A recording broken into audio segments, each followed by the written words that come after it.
It's not like you'd be a week ahead of time. You know what, actually it is, Jim, because I know the marker doors. Yeah, no, you are good.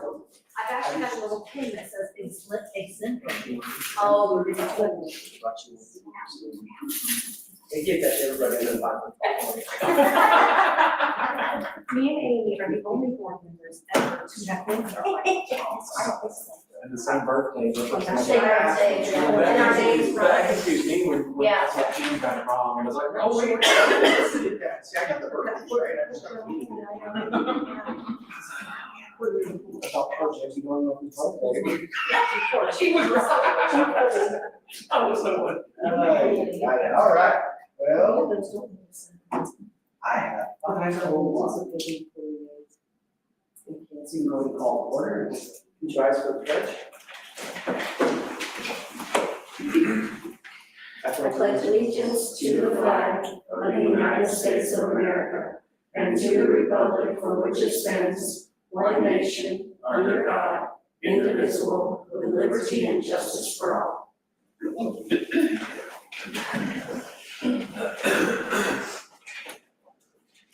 All right. Mr. Snyder, on the agenda, looks pretty short. Is there anything you need to move or relocate? Would you guys like to wait for the principal report or do your report now on the counseling system and counseling program? Sure. Okay. Okay. Perfect. If there's nothing else, Mr. Snyder will just need a motion to approve the agenda. Yes, sir. I'll make that motion. I'll second. Review minutes of our last meeting. I did not either. There's two. Yep. Yep, on the special. Special ones.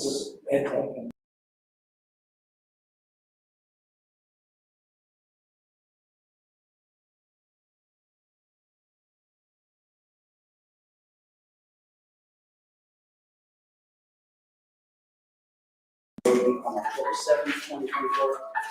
If anybody has any questions? No? I need a motion to approve both of those minutes. I'll make it. I'll second it. All of them. Public comment, does anybody want to talk to?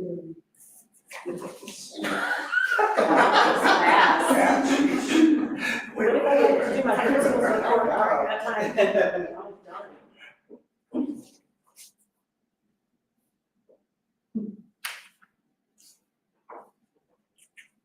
Is there nobody on here that wants to talk? Oh, I don't see anybody on it. What's that that? is blue. Yeah.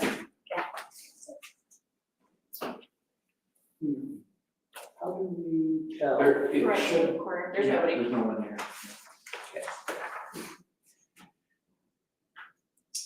Still being recorded. Got to decide whether to keep Mr. Schneider something silly. All right, number 5 is our financials. So the first part is the initial budget part, and this is for fiscal year 25, and that's the small school grant from the U.S. Department of Education, and that award is $56,942. And then once that gets approved, then I'll need, why I put it on there, is an increased bar for the previous year carryover. And that is $12,876.09. And then third bar is an increased bar for Title I, and that's the final carryover for fiscal year 24. And that is $38,704. So the second bar is pending the first bar approval? Yes, Oh. yes, I have to, that one has to get approved first, because right now I don't even have a budget for this fund. Okay. So, And then, just maintenance bars to eliminate negative balances. anybody have any questions or going through, so pretty straightforward. So we'll need a motion to approve those 3 bars and any maintenance bars to eliminate negative balances. I'll make that motion. I'll second.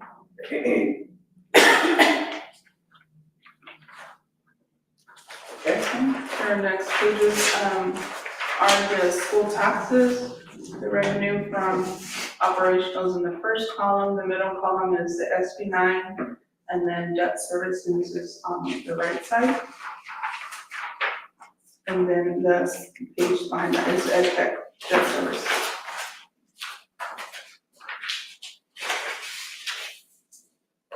All right, SB 9 actually, much, I'm sure the same. 200,000, I think. Yeah, That's pretty good. Year over year. yeah. Yeah. Good deal. And then you have the status of your SB 9. So an audited cash balance is the 55 million. And cash received is 6.8 million. So it leaves us, with the year-to-date and encumbrance, it's leaving us in a negative 2 million, but then the left side of that is actuals. And we operate by budget numbers, which is onto the right side. Right. So it's showing us that we have like $25 million that we need to budget. So I don't have any contingency budgeted just yet, especially on the new projects that was approved. None of that stuff is encumbered.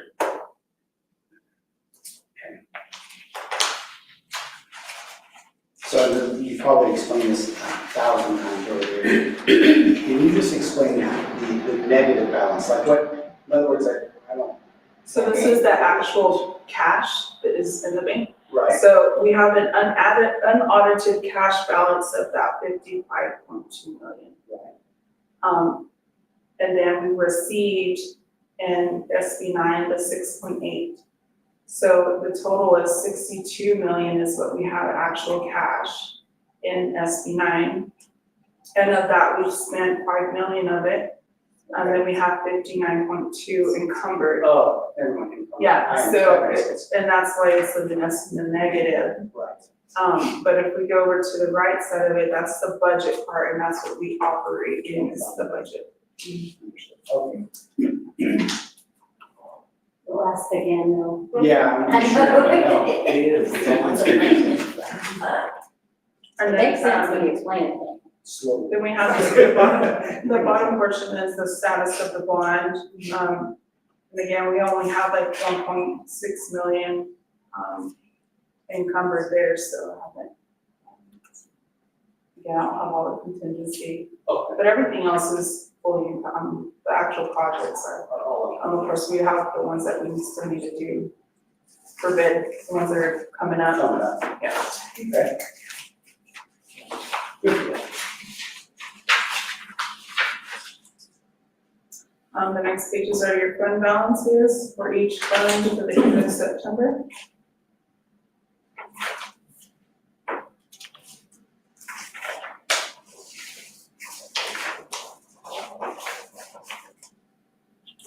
And then, I forgot to include the September cash sweep, so that is included there.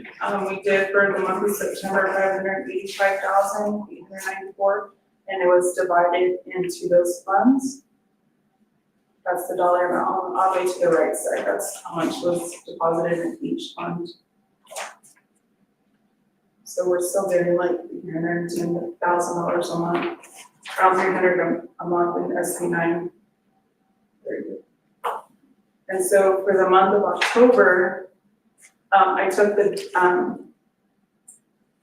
out the debt service since we just did the bond on those. And so it's not accumulating any more money, so we don't have to go out for another bond. So hopefully this one bond will sweep all of that out. When do we know whether or not we have to do another? Well, I think in that last one it was 19 million, and then I think we're over still. On this last one that y'all approved on the special meeting that y'all did. Just because we're getting out of election season, so we have to go out in order. So the ed tech is 9.8. So we'll still have like the 800,000 just in there. Because I think that one is set up to 9 million.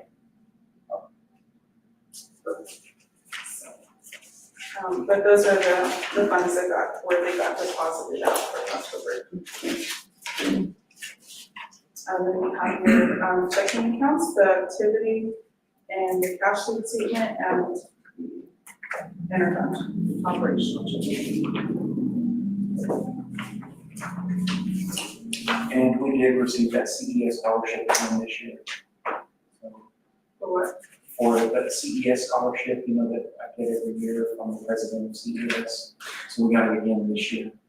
And I've got a check somewhere. Did I ever give you that check? What is it for? For the CES. What's the scholarship for the kids? Scholarship? We gave it to the University of the Southwest last year for their program for teachers. It's for teachers, not students. No, it funds the. Well, students, but yes, it goes It into goes the, towards the student, or the staff tuition. yes, at US level. And that's what we did last year. I'll write to you. You gotta find the check. Gotta find the check. It's a whole nother It's called embezzling. It's in my files. Let's watch him. I have a file.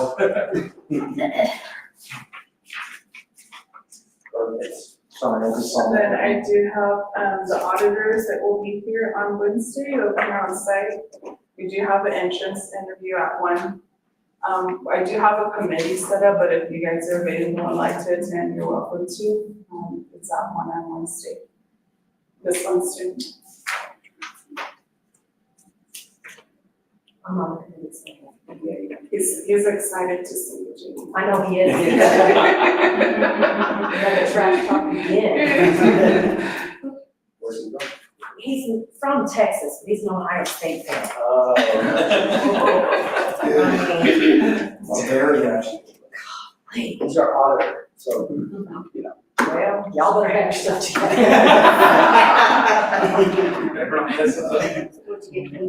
Yeah, Okay. That's right. Anybody have anything else for report? I do not. Anything else? Thank Okay. you so much. Thank you, Nicole.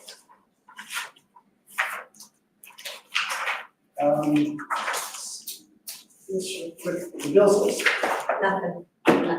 Okay, need a motion to approve the bills list. I will. I was taking a drink. Thank you. I'll second it. All in favor? Can I add something? So I looked on the agenda for this educational and technology stuff, and I did talk to Shelley about it. Some of this stuff we have E-rate, and so when we go through E-rate, we can do a CAT 2, which is the actual supplies for it. And so, like I said, this thing is only open at a certain time. So I think she said that probably some of these things could be ordered then. I know we have ed tech monies, but we also have money, then it's at 80% discount, so, I don't know if she was gonna try to separate it or y'all just gonna go to approve it, but just so y'all know, a lot of this stuff could be put on that E-rate. We just gotta have it beforehand. When does that get approved by? So usually the window opens like in April or May, and then, so it could be fully approved for July 1. But I didn't have anything at that time to put in, so we just do the category 1, which is the actual services, the transmission and whatnot. So going forward, just so y'all know that switches and things and servers and all that stuff, that can be applied to our E-rate, and we have funding available for it. Good deal. That helps too. Good deal, thank you. Anything else? No? All right, item number 6, old business and ongoing business. We can start with our construction updates. Whoever would like to go first? All right, we're back again. Grady, I'll let you take the floor for the auditorium, please. Okay, on the auditorium, we're pretty much, doing the punch list. We got the curtains will be in this week. The lances will be, curtain doors will come back in and change the lances, that's on us. Carpets installed, the biggest thing that's got a little bit of a hold up is the sound panels. We will not ship until the 18th of November. So that's the only thing that's really kind of holding us up for your upcoming events. I don't know if Dusty got with Ace on the lighting. Yeah, they're supposed to give us a training for the lighting, I don't know when that's scheduled. But I gave all that information to Dusty the other day. And the lights, we're gonna proceed with the lights posts because they're just on the north and south, not down I was picturing them down the center of the football field, which would look terrible. But no, they just have them at north and south end, and they'll look nice up against the buildings. You tried to call me on the phone, and then I got your text, and actually I was talking to Derek, and so As long as they can put controls in the press box, we'll be good. that's gonna be a little bit of a chore, but it can be done. It's gonna take a little bit of extra trenching and wiring, but. So Cora will be here tomorrow, and John and I are already talked to him, he's gonna do a little calcs and all that to see what it's gonna take to get that moved, so he can control it out of the press box. So we had 16-foot light poles, and I was like, where are those gonna go on the football field? They would even look okay. Well, we went back to the original renderings, and they're just on the north and south ends, where the people walk in on the north, and then where the concession is in the south, and they will look okay. And then also they're gonna put them behind the stands, where the ticket booth is on that south end. So just pretty much where everybody comes in, and then at the concession is where the light, Right. they're 16 feet. Now, it would just look funny if they weren't in the right places. Right. So Okay. that's what we were discussing, and then if we can control them within the press box, in case we have an event out there and we need to lower them, or we need to do something with them. So if we turn off the football field or lower it in, we don't want the other ones to be real bright. Just to make sure we're putting a lot of stuff in there and that it's all controllable. Great. That makes sense. Yeah. Well, moving forward, on the athletics, we're 99% done. But with that being said, we're fixing to always start tearing it up again. You guys are pretty good at that. Yeah, we might get more. I talked to John and I spoke about it today, and we were fixing to break ground for the indoor practice facility. We're moving everything out behind it, and we're gonna coordinate with Ramirez and Sons and start getting the dirt work done. We don't have a permit back, but that doesn't stop us from doing it initial groundwork, because nothing has to be inspected on that, so just getting it ready. So that's where we're at on that. Now that we know we're using those light poles, I told Derek I would get them laid out and we'll start the process of getting them put in. I didn't want to put them in until we knew exactly, and with that playground they added, I was afraid they were gonna conflict with it, but they're not. That's what, that was another question, and he said they'll be between two of the poles where the entry to the playground, actually, it'd probably be the light playground. So it's mainly why I've held off putting them on, because like you, I hate to put them in and have to pull them back out. No, I just. I only want to do it one time. I guess y'all noticed we've got the concession stand moved, and we're in the process of getting that one plumbed and wired, so I don't have a confirmed date when we'll have it ready, but it shouldn't take too long, and then y'all can use that concession as well. Moving around the track, we've had some great issues on that retaining wall. I think we're about to get the bugs worked out of that, so. Once we get that, we'll start a retaining wall around the track and we'll move forward with it. All the stadium seats are in, I guess y'all probably noticed that. They look great. Thank you. Kind of cool, you can see it from my way. Oh, did we get those things in? You didn't know it, you didn't know it. How's this? And there are a couple. The wrong yellow. They don't match, but they're. Elementary's moving really well. We're fixing, in fact, I need to talk to Ms. Comar probably tomorrow. We've got to add some wall, a temporary wall inside the elementary to kind of partition off, where we're gonna have to do some demo in there. Okay. And I'm gonna do my best to try to do the demo maybe on weekends and after hours, but there is gonna be some noise and dust that y'all are just gonna have to put up with this as well. We'll try to be as quiet as we can. I like how there's some noise, but it's quiet, isn't it? Just jackhammers. It's fine, I just keep saying, it's only till next August, it's only till next August. But with that being Until next said, August, right? Don't look at that. I don't know, there's so many changes, keep adding this stuff, it just continues. That is That's not. It's changing. Yes, yes. Who's changing stuff? August, Not saying what year, but ours. Who's, no one, Why are you changing? no one brought Right. it. Until something is 3D in your face, it's hard to really tell what it's, whether it's even something tweaked here or there. I call it tweaks, not changes. We call them change orders. Actually, some of it is, we get into the project and it requires an update or a change order. It really wasn't all, it's not all me. Some of them are just what the project requires. They don't look like they're following you. I'm gonna jump over to baseball. We're in the park over there. We've got elevation bust. John and I spoke with Derek several times today. Pettigrew's got to give us some elevations. And what we've got, what we started with, we can build a building, but it's too high. We've got an 18-inch elevation from the building to the dugout.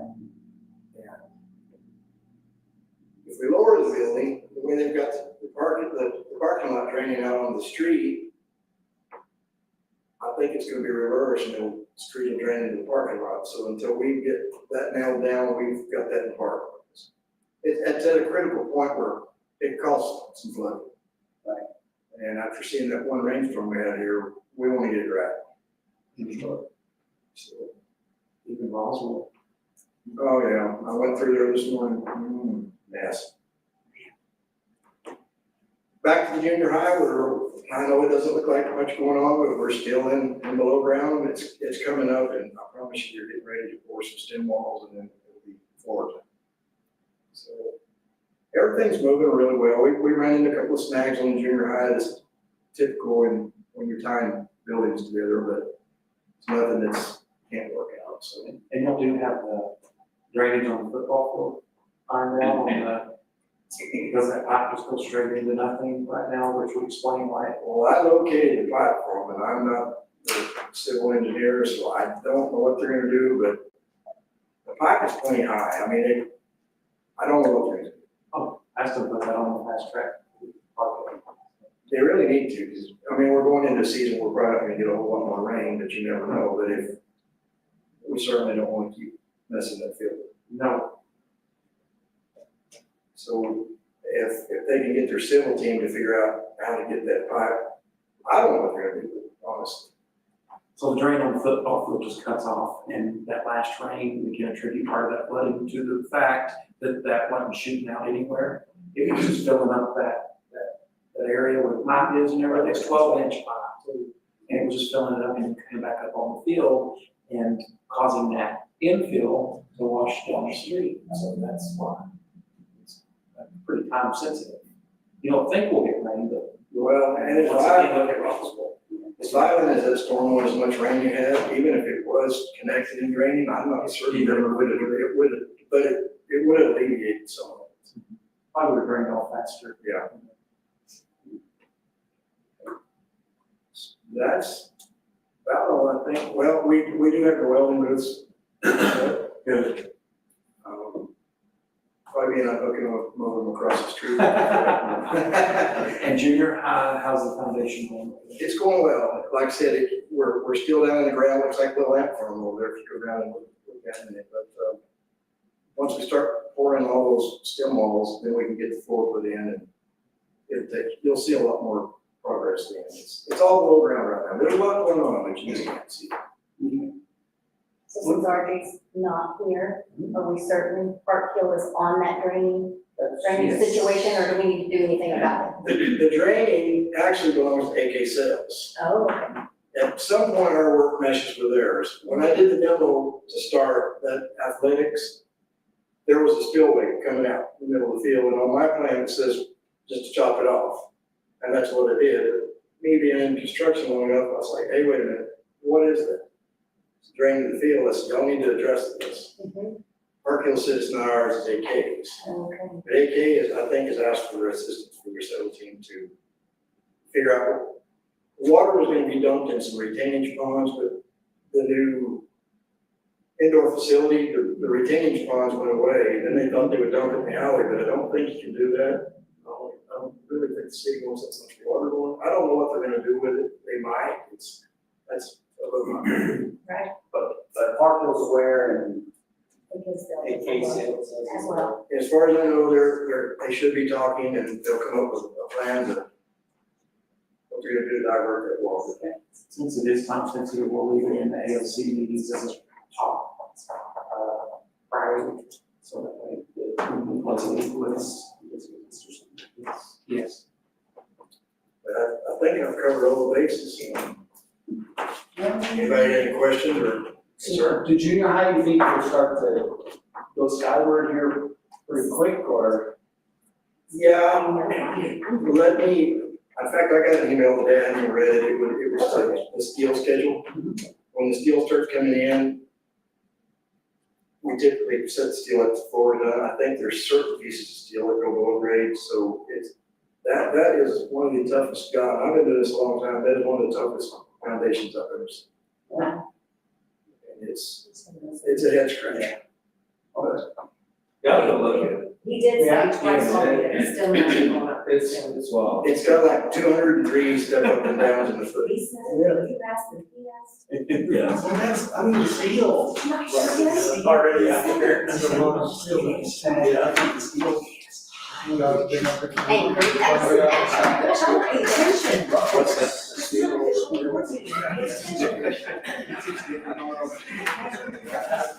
Brown's front yard.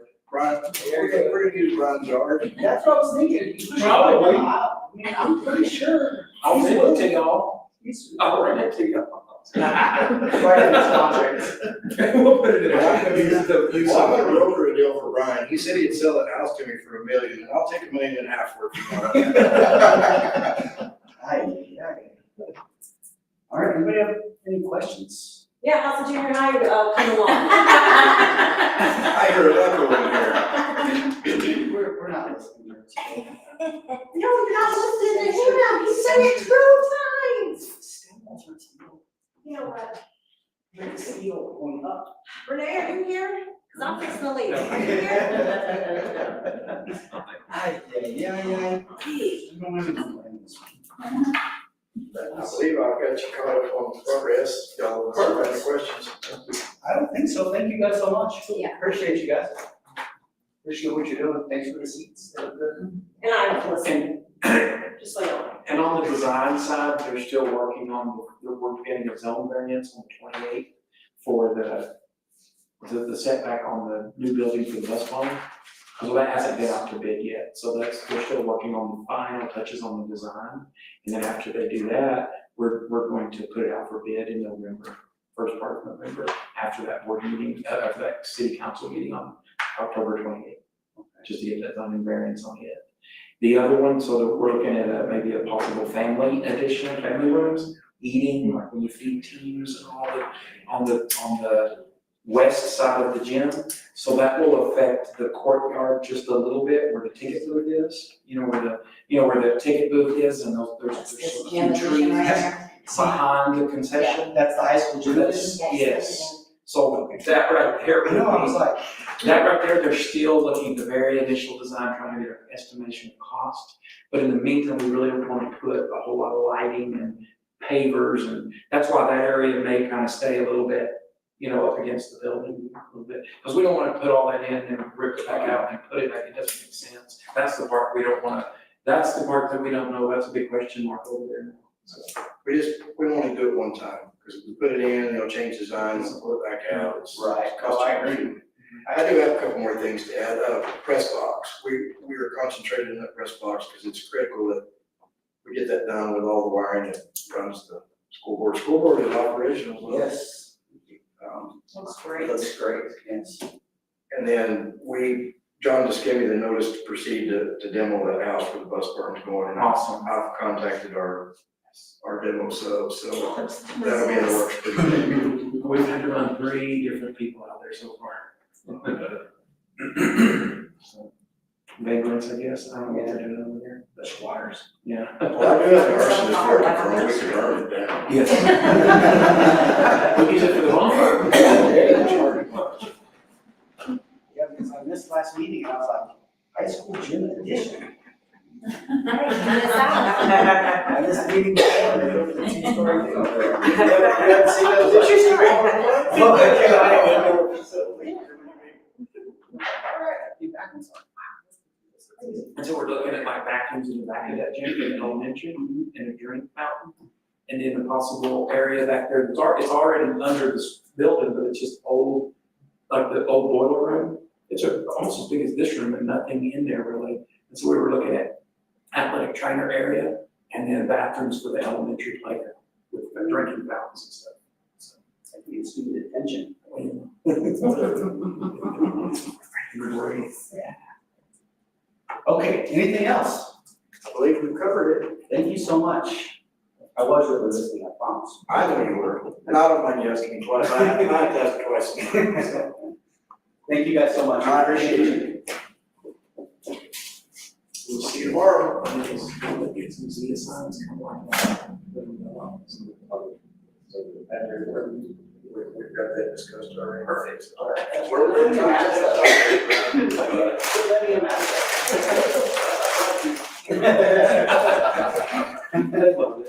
Yeah. Dawn is August 29. All right, new business, replacement of obsolete service switches, CPS educational technology for $70,281. You know, since we have Shelley here, Shelley, what is that, all the switches and stuff, what do they do? Listen up, people. It's just gonna replace like old switches that we have all around the campus. We have old switches in the server room, and we kind of want to move those to the smaller IDS, and then get new switches, which is gonna help with like speed and just a lot of the newer technology, because a lot of the switches we have right now in there are like 10 years old. So we kind of want to move them because we're running out of space in the other closets for some of the stuff that we put in. So we're gonna just kind of get rid of the old ones and put in some new ones. It's just gonna help with the servers and the speed and stuff, I mean. Do we have a rotation on stuff like that? Like, do we have is it a built-in, like, maintenance plan as far as? Not really for those, because with Cisco, they have like lifetime warranties on them. So I've switched out some switches that way and they'll send you new ones. But these are kind of, there's like a speed difference in them. So it's kind of like as it comes up. Yeah, it comes a little bit out, yeah, yeah. Or it's warranted, but, you know, They're not. 10 years ago, they didn't have 10 gigs of speed, so now these can handle 10 gigs, our switches can't. Understood. So, Easy, Yeah, so you need a motion for, approve for $70,281. I'll make that motion. I'll second it. All in favor? It's nice having all that technology. Yeah. It really does make a difference. Good use. Yeah. All right, so that'll be addition, a visitor press box. Oh, visitor press box. Okay, so this one is a lot more substantially higher than the other two because it's twice as big, twice as tall, and requires a lot more structural. Basically, like putting a mobile home 20 feet in the air. for the visitor side? For the visitor side, Why? because we don't want any hours. Right, but why is it so big and fancy? Because it's 60 foot, well, because you really need more room than what they have at the Put a baseball. two-seater in there. They have a lot more equipment in there. All they need is a two-seater. But then what'll happen if we get too small, they'll still kind of filter over into ours, so we don't want them to have their own space. So 60 foot. 60 foot long, it's huge, it's pretty big. Twice, the other ones are 30, so it's twice as long as the other press boxes. Oh, big one, my house. It's pretty big. And it's still air conditioned and all the stuff that will be How are you making them comfortable? in it. I mean, he's getting sweat. Used to, October was cold. I don't know what happened, but Yeah, right. I remember having blankets at football games. Do you all remember that? That's track season. We did. Cool. All right, so, this is for, that's this one right here, right? It's here.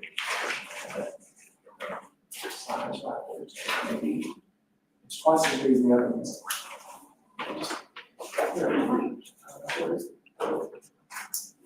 So this just says 1 feet by 30. 30 feet, I'm sorry, it's 30 feet, the other ones are 16. Oh, the existing one, it's twice as long. feet. On the hillside. And I was thinking 60 feet, the whole football field. We said it's a guest house. That's like 20 yards, wow. You can send up, you go over to theirs. Right, yeah. We use it for a classroom. Never mind, it is not. Okay, that makes sense. All right, anybody have any questions about the addition of the press box? Any motion to approve $220,931.19. I'll make that motion. All in favor? How many other things are we gonna put over there? Is that curiosity? I mean, At the football field, yeah, so rescanning that tan building over there that's already there, maybe we may add a little bit onto it. But everything else is already planned, right, it's going in. okay. And the baseball fields, the concession bathrooms. Anything else outside of that after that? Possibly outfield turf, but I don't know yet on that. Let's see about that. Maybe over that filter. Might be a good idea. And in softball fields, it's pretty much finished. We did that parking lot, the cameras, there's some still going on to come in for that softball field parking area. And that's, By the time we're done, it'll all be obsolete, start over. That's right. All right, letter C is a review of our strategic plan. okay, so our strategic plan basically has the 3 goals. And I didn't put it up for approval because we're having, a gentleman come in as a consultant, but we're wanting to really look at our percentages, because those percentages were just plugged in as a baseline of 20% improvement over 3 years. So we really want to rethink that and get something a little more concrete in there with our results. So we're looking at different results from different levels, like if it's math and read 180, we need to look at those results as a baseline. So once we get the baseline, then we can plug percentages in. And so we're gonna have Scott Elder, he was the superintendent in Albuquerque for several years. He's coming in as our CES consultant. And I'm trying to get better numbers on our data and everything on what, because 20% is just a vague number over 3 years. Nobody knows what that means. 6%, 6 point something a year, we don't know, and then we're going just 3 years. A strategic plan is up to 6 years. So I really want to rethink that before you guys approve it, just so you'll know, but the 3 goals stay the same. So if you look at goal 1, it's literacy and math by 20% through a fully articulated instructional program that supports all students. Okay, pretty broad within the action plan and in the key indicators. The key performance indicators, if you look on the first page, has a 1.0, 2.0, and 3.0. Those key performance indicators and the strategies to accomplish it, those are the kind of things we're going to look at a little bit closer. The goal won't change, a few of the details will. Responsible parties will stay the same, but it's just kind of wanting to dial it in a little bit first. And that's a 1, and the other one's upside down. The first one's upside down. And the second page, that's the first one. And the third page, and then the 4th page. So it supports the goal number 1. Does anybody have a question on it so far? No. Okay, so goal number 2, enhance parent and community engagement at all schools in the district by implementing the comprehensive plan that promotes open communication, collaboration, and active involvement, resulting in the increase of student, parental, and community involvement by 20%. Again, here's that 20% that we're trying to figure out a little bit more key indicators, like what are we going to do. We've been doing, Mr. Little's been pretty active, and so Ms. Kolar, in surveys. We're doing quite a few surveys now, just to kind of gauge community involvement and see where we're at.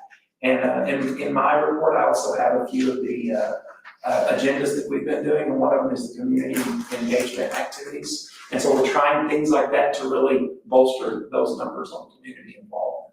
How do we do the surveys?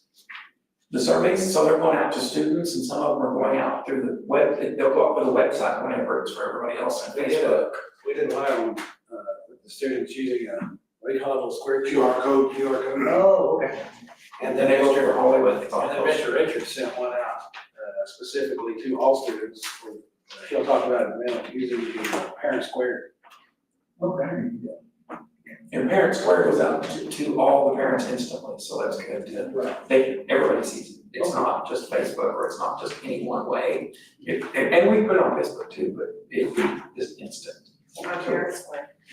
On parents' practice, so if you get one, you know what it is. And then goal number 3, design career technical pathways to meet the needs of students and community for economic development, which is pretty broad. And so why we want to dial in is to look at some of the details and see what will that look like. But right now, we've got an oil and gas that Mr. Richard is going to touch on. He's been running with that torch on the oil and gas. Unintended, but anyway, he's been running really good with that, with the educational technology and where we're gonna go with it. So it's really hard to have key performance indicators and evaluations when we don't even have the program up and running. And so that's what I wanted to bring him in and just dial all this in. And so it reflects where we're at a lot more accurately.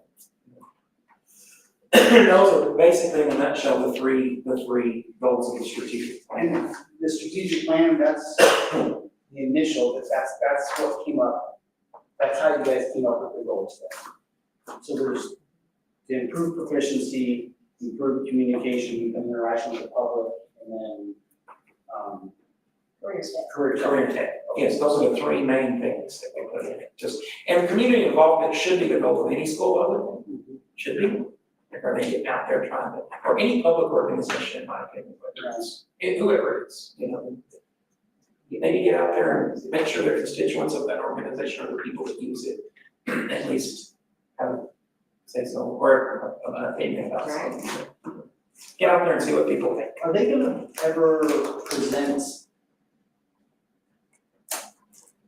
in other words, when they came up with these 3 goals, when I say they, I mean the community, is CES or whoever, I can't remember the gentleman's name who's running it right now, but. Mr. Chavez?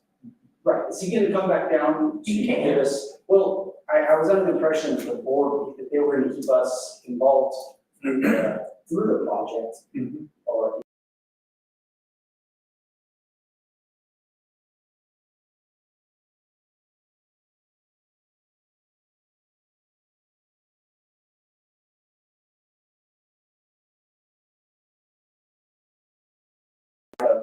study.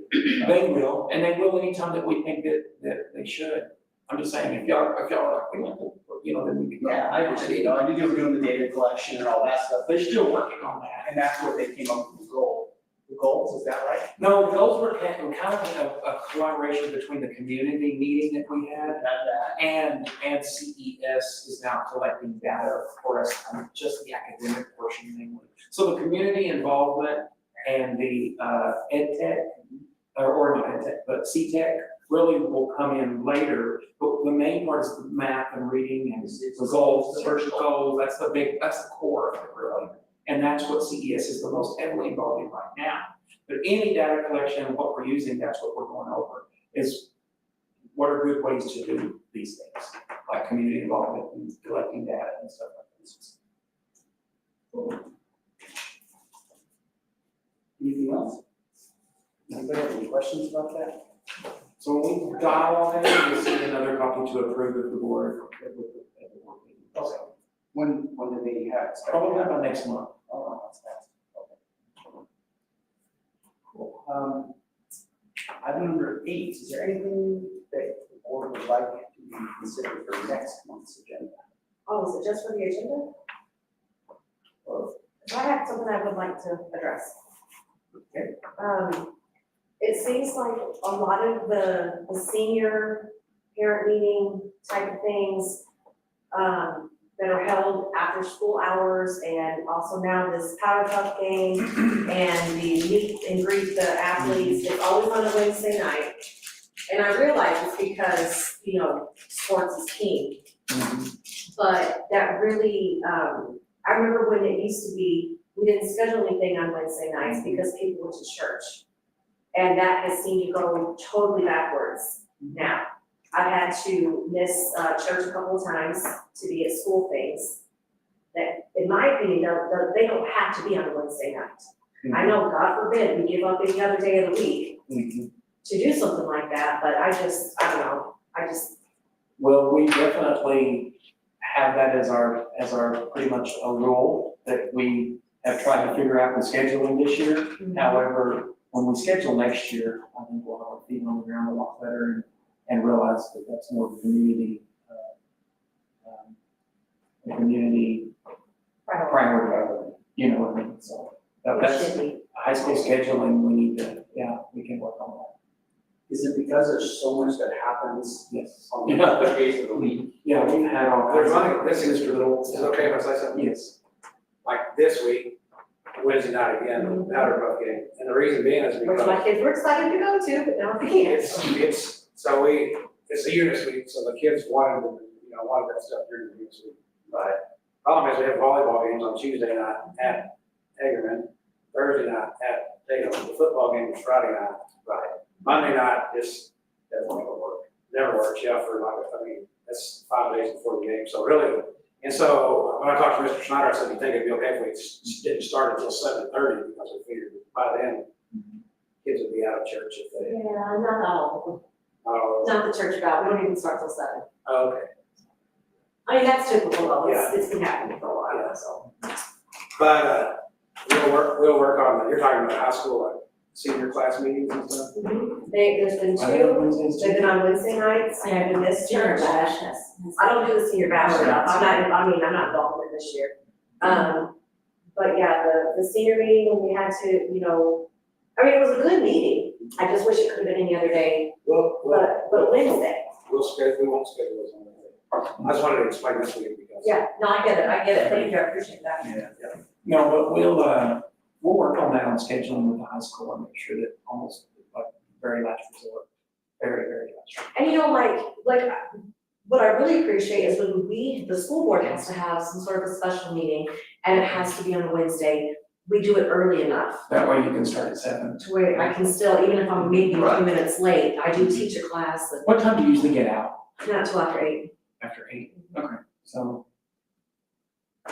We do have a rule that you can't practice after 6, so. Yeah, I appreciate that very Yeah. much. And Yeah. so, just, I would much rather some kids come stinky straight from practice to church. we want it to be as little as possible, but like this week is almost impossible to do it on a different night. Okay. The schedule gets busier and busier and busier. We'll clear off Wednesdays and not do it Wednesday. Yeah. Or be cognizant of when they should start, usually if they start at 7. Yours probably. But our church starts at 7, but other churches start at 5 or 6. Mhm. I mean, it's, Probably should yeah, just be off the table. yeah. Yeah. Anything else for future discussion? I feel like there was something else. Oh, I just wanted, I don't know if this is the appropriate time to say it or not, but I was talking to Mr. Snyder the other day.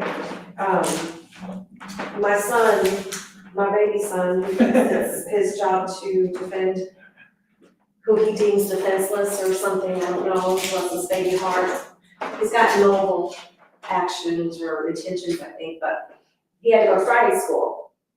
Mr. Little, I hate to tell you, he loved it. We can invite back. Yeah, we can invite him. I said, listen, don't try to do more stupid stuff to get to go to Friday school. Cause he was like, Mom, what are we gonna do? I go, honey, he goes, am I just gonna go to my regular classes? Now, this is a straight A student. You're the only one there. Okay, your teachers aren't coming for you, you teach a regular class. Oh, right. What am I gonna do? I said, you might just sit like in the ISS room. It might just be you and a teacher. He's like, for 4 hours? I go, actions have consequences. Okay, you gotta do what you gotta do. He comes home, I go, well, how was it? He goes, it's actually a lot of fun. What did you do? Manual labor? Really? He said, yeah, I swept the gym floor, I cleaned out the bleachers, went to the football field, cleaned that stuff up. I said, how long did that keep you busy? About 3 hours. I said, okay, so you got an hour, okay. I said, don't go around saying it's fun. Okay, this was the punishment. So, but I just wanted to say kudos to that Friday school program, I think that's a good idea. Thank you. I think it's great. Oh, I did have something to mention. I'm so sorry. 30-minute thing. Hey, right? No, there's been a, I kind of talked to Sharon a little bit about it, and I know she's so crazy busy. She hasn't gotten back with me, but there's been an issue with some of the girls, being late to their class after weight room. Mhm. Now my daughter, so I was asking Tiana, I go, I know Gracie, and I know that she doesn't do anything fast. I said, but she said they've got about 4 minutes to change clothes, to freshen up a little bit after weights and get to the next class. And she's consistently like, how she hasn't got lunch detention? I don't know what's going on. We're not, they're giving them a little leniency coming from weights. Oh, okay, awesome. That's why. Okay, no, I don't, are you sure you didn't have lunch detention today? No, I go, can they think the day before, or the day of, or what? She goes, no, we usually know. I was like, okay, Now we call them all down. And It's all I mixed up. personally- okay, yeah, I was like, I mean, cause somebody would tell you, like. Yeah. Okay, all right, cool. Thank you, Mrs. Mark. We'll have you better snacks next time. And a Coke Zero. Anything else, Mrs. Clark? Okay, my birthday was last week and I still have yet to have a cake. I gotta make it myself, I know, it's fine. That'd be good. I make the best cakes anyway, so. So we'll make this big next meeting. Sure. In November, okay. My birthday's in November. Oh, is it? Yeah, it is. What's your favorite flavor? I'll make it. Okay. Don't tell me that's. Well, extra walnuts. That's for contra walnuts. You can have peanuts. Oh. It's a legume. All right, anything else? Okay. Next item, the principal's report. Okay, so on the principal report, I'd like to start with the counselors because it's both campuses, so It is. if you guys would start with your program, we'd love to see it. Okay, so, let me say, no, it's good, whatever you do. So there's a couple of things here that I brought to kind of show y'all some of the skills and stuff, so I'll just kind of, this is the elementary. The posters that we're gonna have made for and then these are the high school, there's a difference there.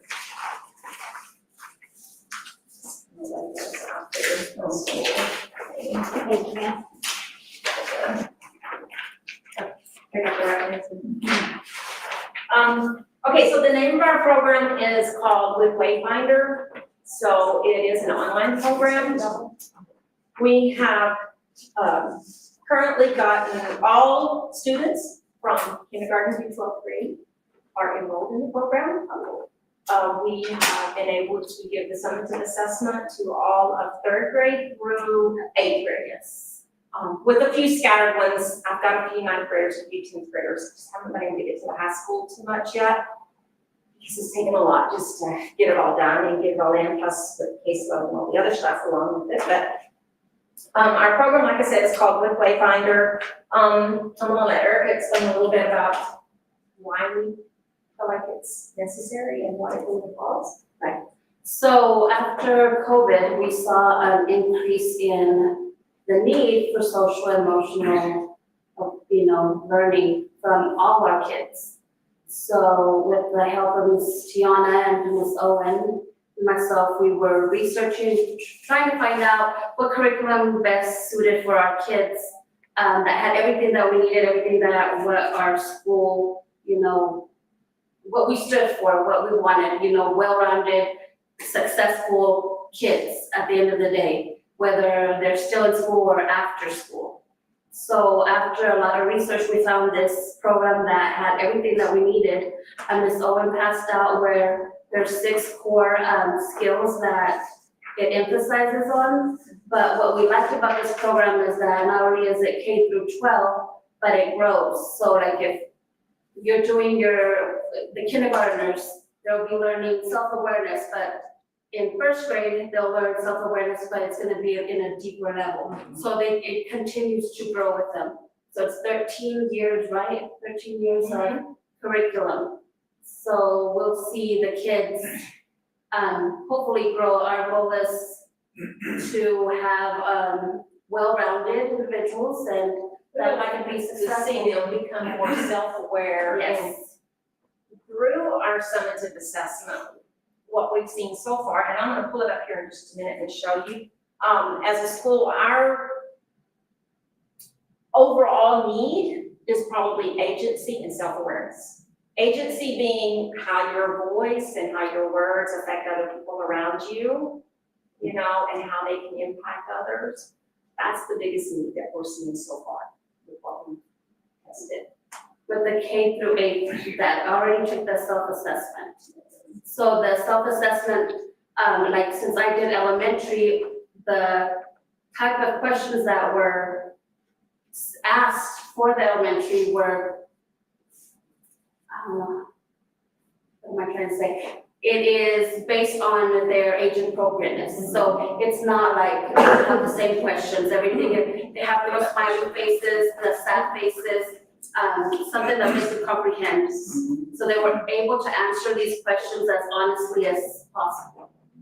So she's gonna show you what they see, the kids see, and what we see as the teachers.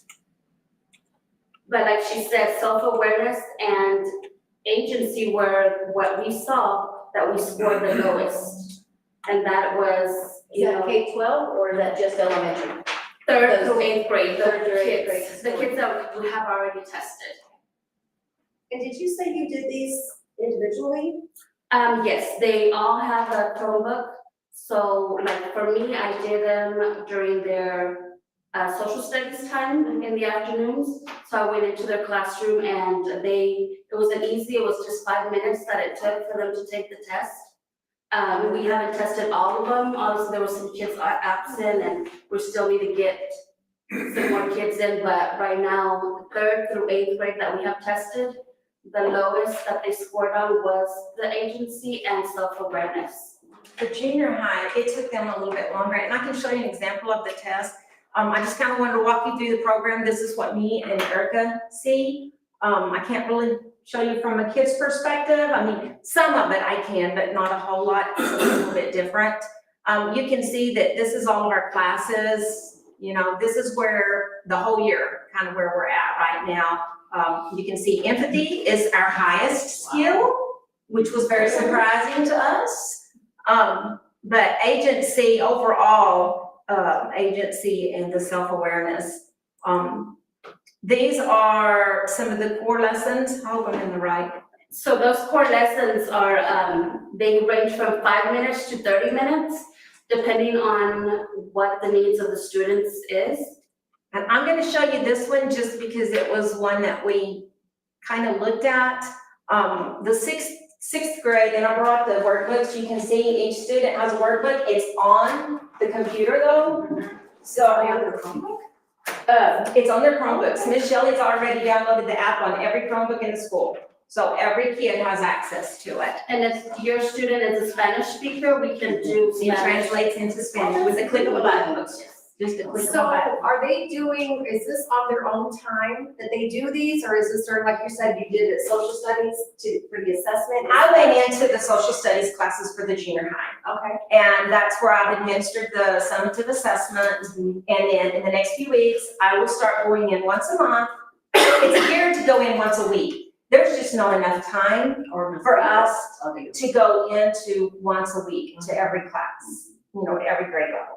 So our goal is to go in once a month and do activities or lessons. However, I've told my kids, here's your username, here's your password. You can access this from home. You can access in other classes. When you're finished with an assignment, it is also geared for every subject. It ties in with every academic subject.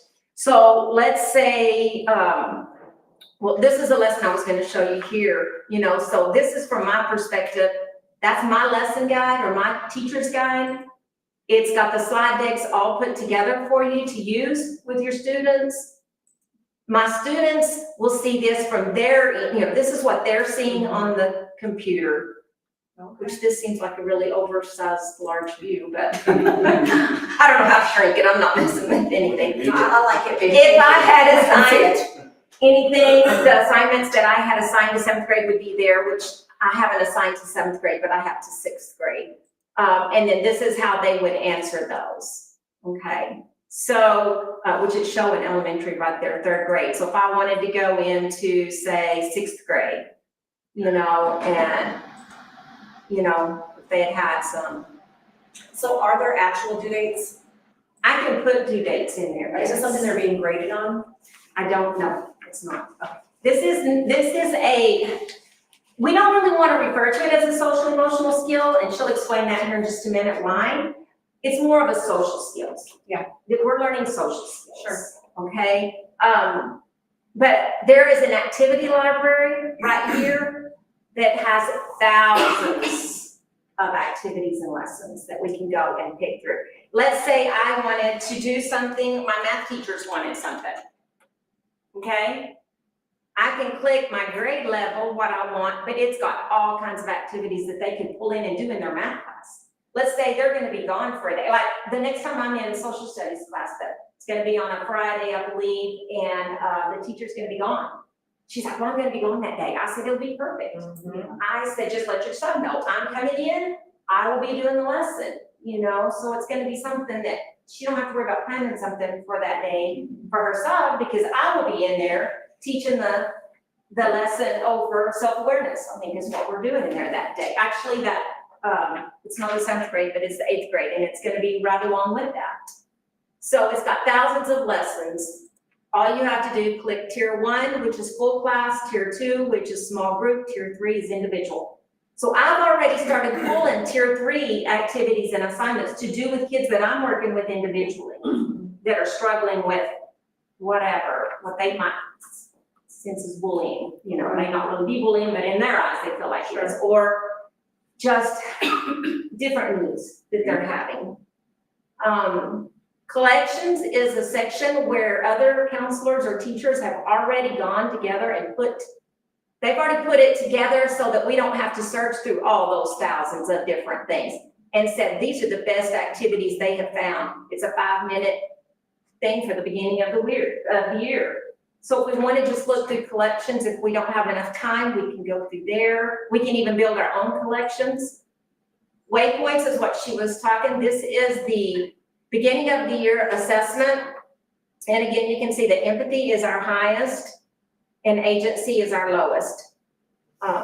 We still have a few classes that have not, Miss Lindo, we've got to get her kids in there. That's the SPED kids. So we have to go in and determine which ones, you know, are able to do that. But out of all of our classrooms, and this is by class, I can pull up the individual class with all student names. I don't know how to eliminate and write the student names. So I'm just gonna pull up the classes. You can see the average by the class, but we can go in individually to each student to see what theirs is, what their need is, and what their highest need or lowest need. And then we have, of course, you can see all of our different classes if we just want to go in really quickly to one of our classes. Resources is a library, again, that's phenomenal. It even has stuff for adults that we can just click on. What are we looking for? You know, what type of resource are we looking for? How long? And you can do that. And then, of course, we have the directory with all of our students' names and staff members to add new students. And go from there. So so you'll go in once a month. Do they have assignments to complete by the next month? I will make assignments, and I've talked to, because right now I'm doing it during social studies. I don't want to do it during math. I don't want to do it in English classes because they need that instruction. Right. You know, and so I don't want to go in there. Science is my next third one. I will if I can't fit it into social studies. But right now, my goal is to try to do it during the social studies classes. Because social skills kind of falls under social studies, you know. When you're little, that's taught in that subject. But I told her, I said, I will put things in there throughout the month that they can work on. And then when you got, you know, say Thursdays, it's catch up on all your work or whatever, and you've got this group that's finished, this group that's still needing help. Have them go in and work on it. Okay. So in their spare time, plus they can go in and look at, say that their need was self-awareness. It gives them individual one-on-one lessons from what they can see. I had meant to get with Shelley and bring a Chromebook and sign in under Addie because I have her permission to do Addie's. I like to look so that you can see what they see. And they can go in there and find it. Let's say they're really struggling, they're just angry and they're just having a lot of problems with being angry because their friends are just not being nice to them and all this. They can go in there and just click on anger. And it'll pull up all sorts of things that they can just do on their own. So, and that's what I've told my kids in junior.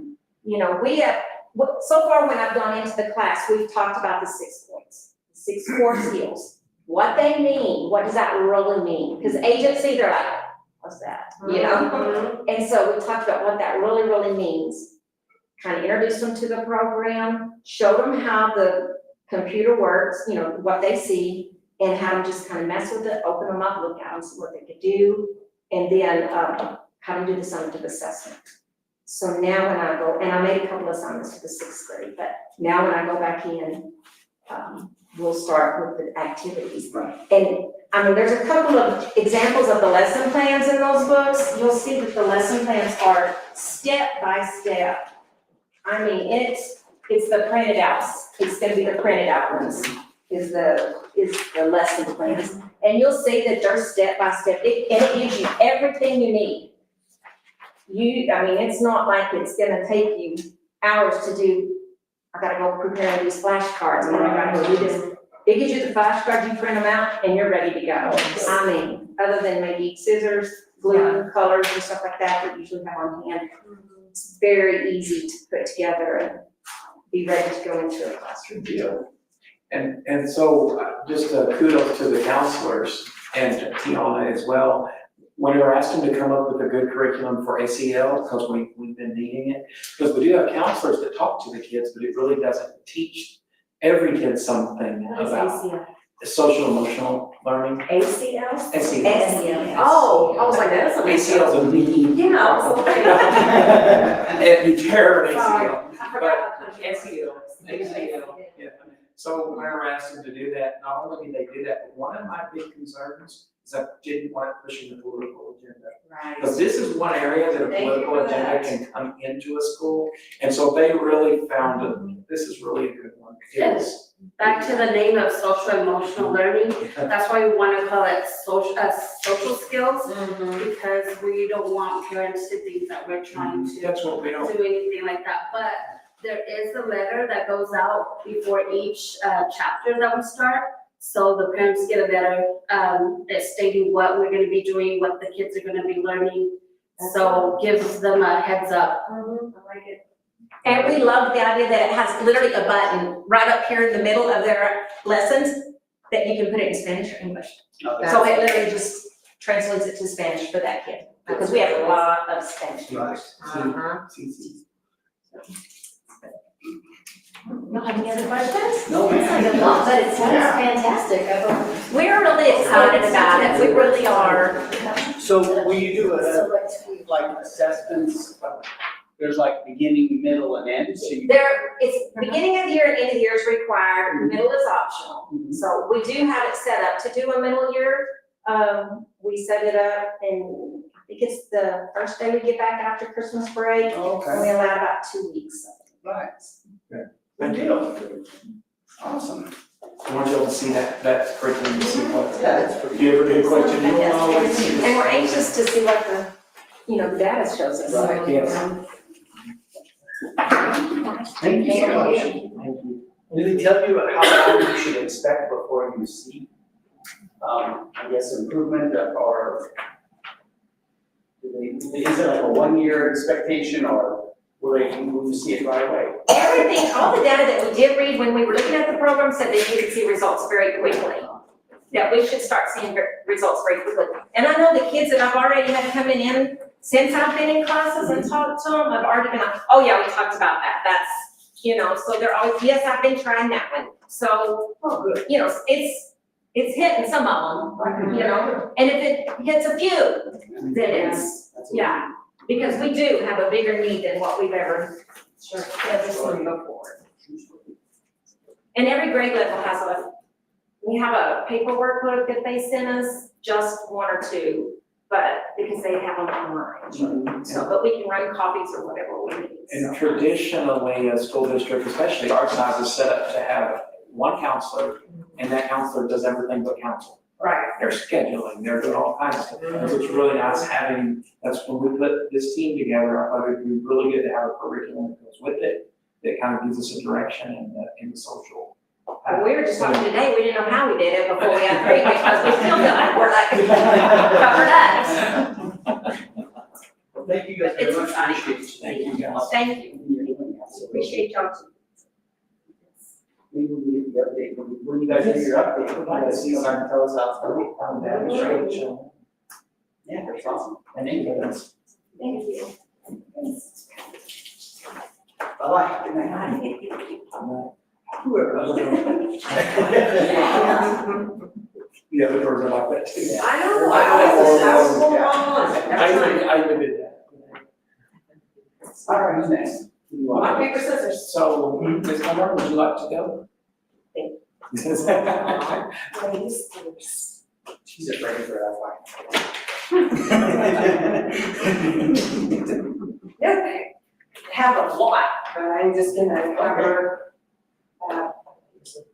I'm just gonna make it quick because I know these guys still have some other ones. I just said that, already got it. Okay, so we are at 289, but we're getting 2 more students by the end of the week, so I went ahead and included them, we're at 290. Shouldn't that be 291? I'm saying that 289, 291. She's ELA. I was like. Your math was about to my math's about math thing, okay. So that happens when you're doing this at 3:40 in the afternoon. Oh, I'm not joking, I meant it's 3:40 and I haven't even started my report, so. 291. So we have had a lot of staff professional development planned, coming up in this month. Starting with, we had reunification staff practice, where because we have so many new people, we actually practiced our reunification drill without students, just so we could get a little familiar with it. We have teachers that are participating in the 6-year study you guys were talking about earlier, focusing on student engagement. We have teachers working on aligning math standards with the curriculum. We have 2 teachers that will be traveling to Portales for classroom observations this semester. We have a staff training for that Rave Panic training on Wednesday, this coming Wednesday. They're going to the, and I'm mentioning it, so if you would do that. They're going to the high school in the morning, they'll be at the elementary in the afternoon.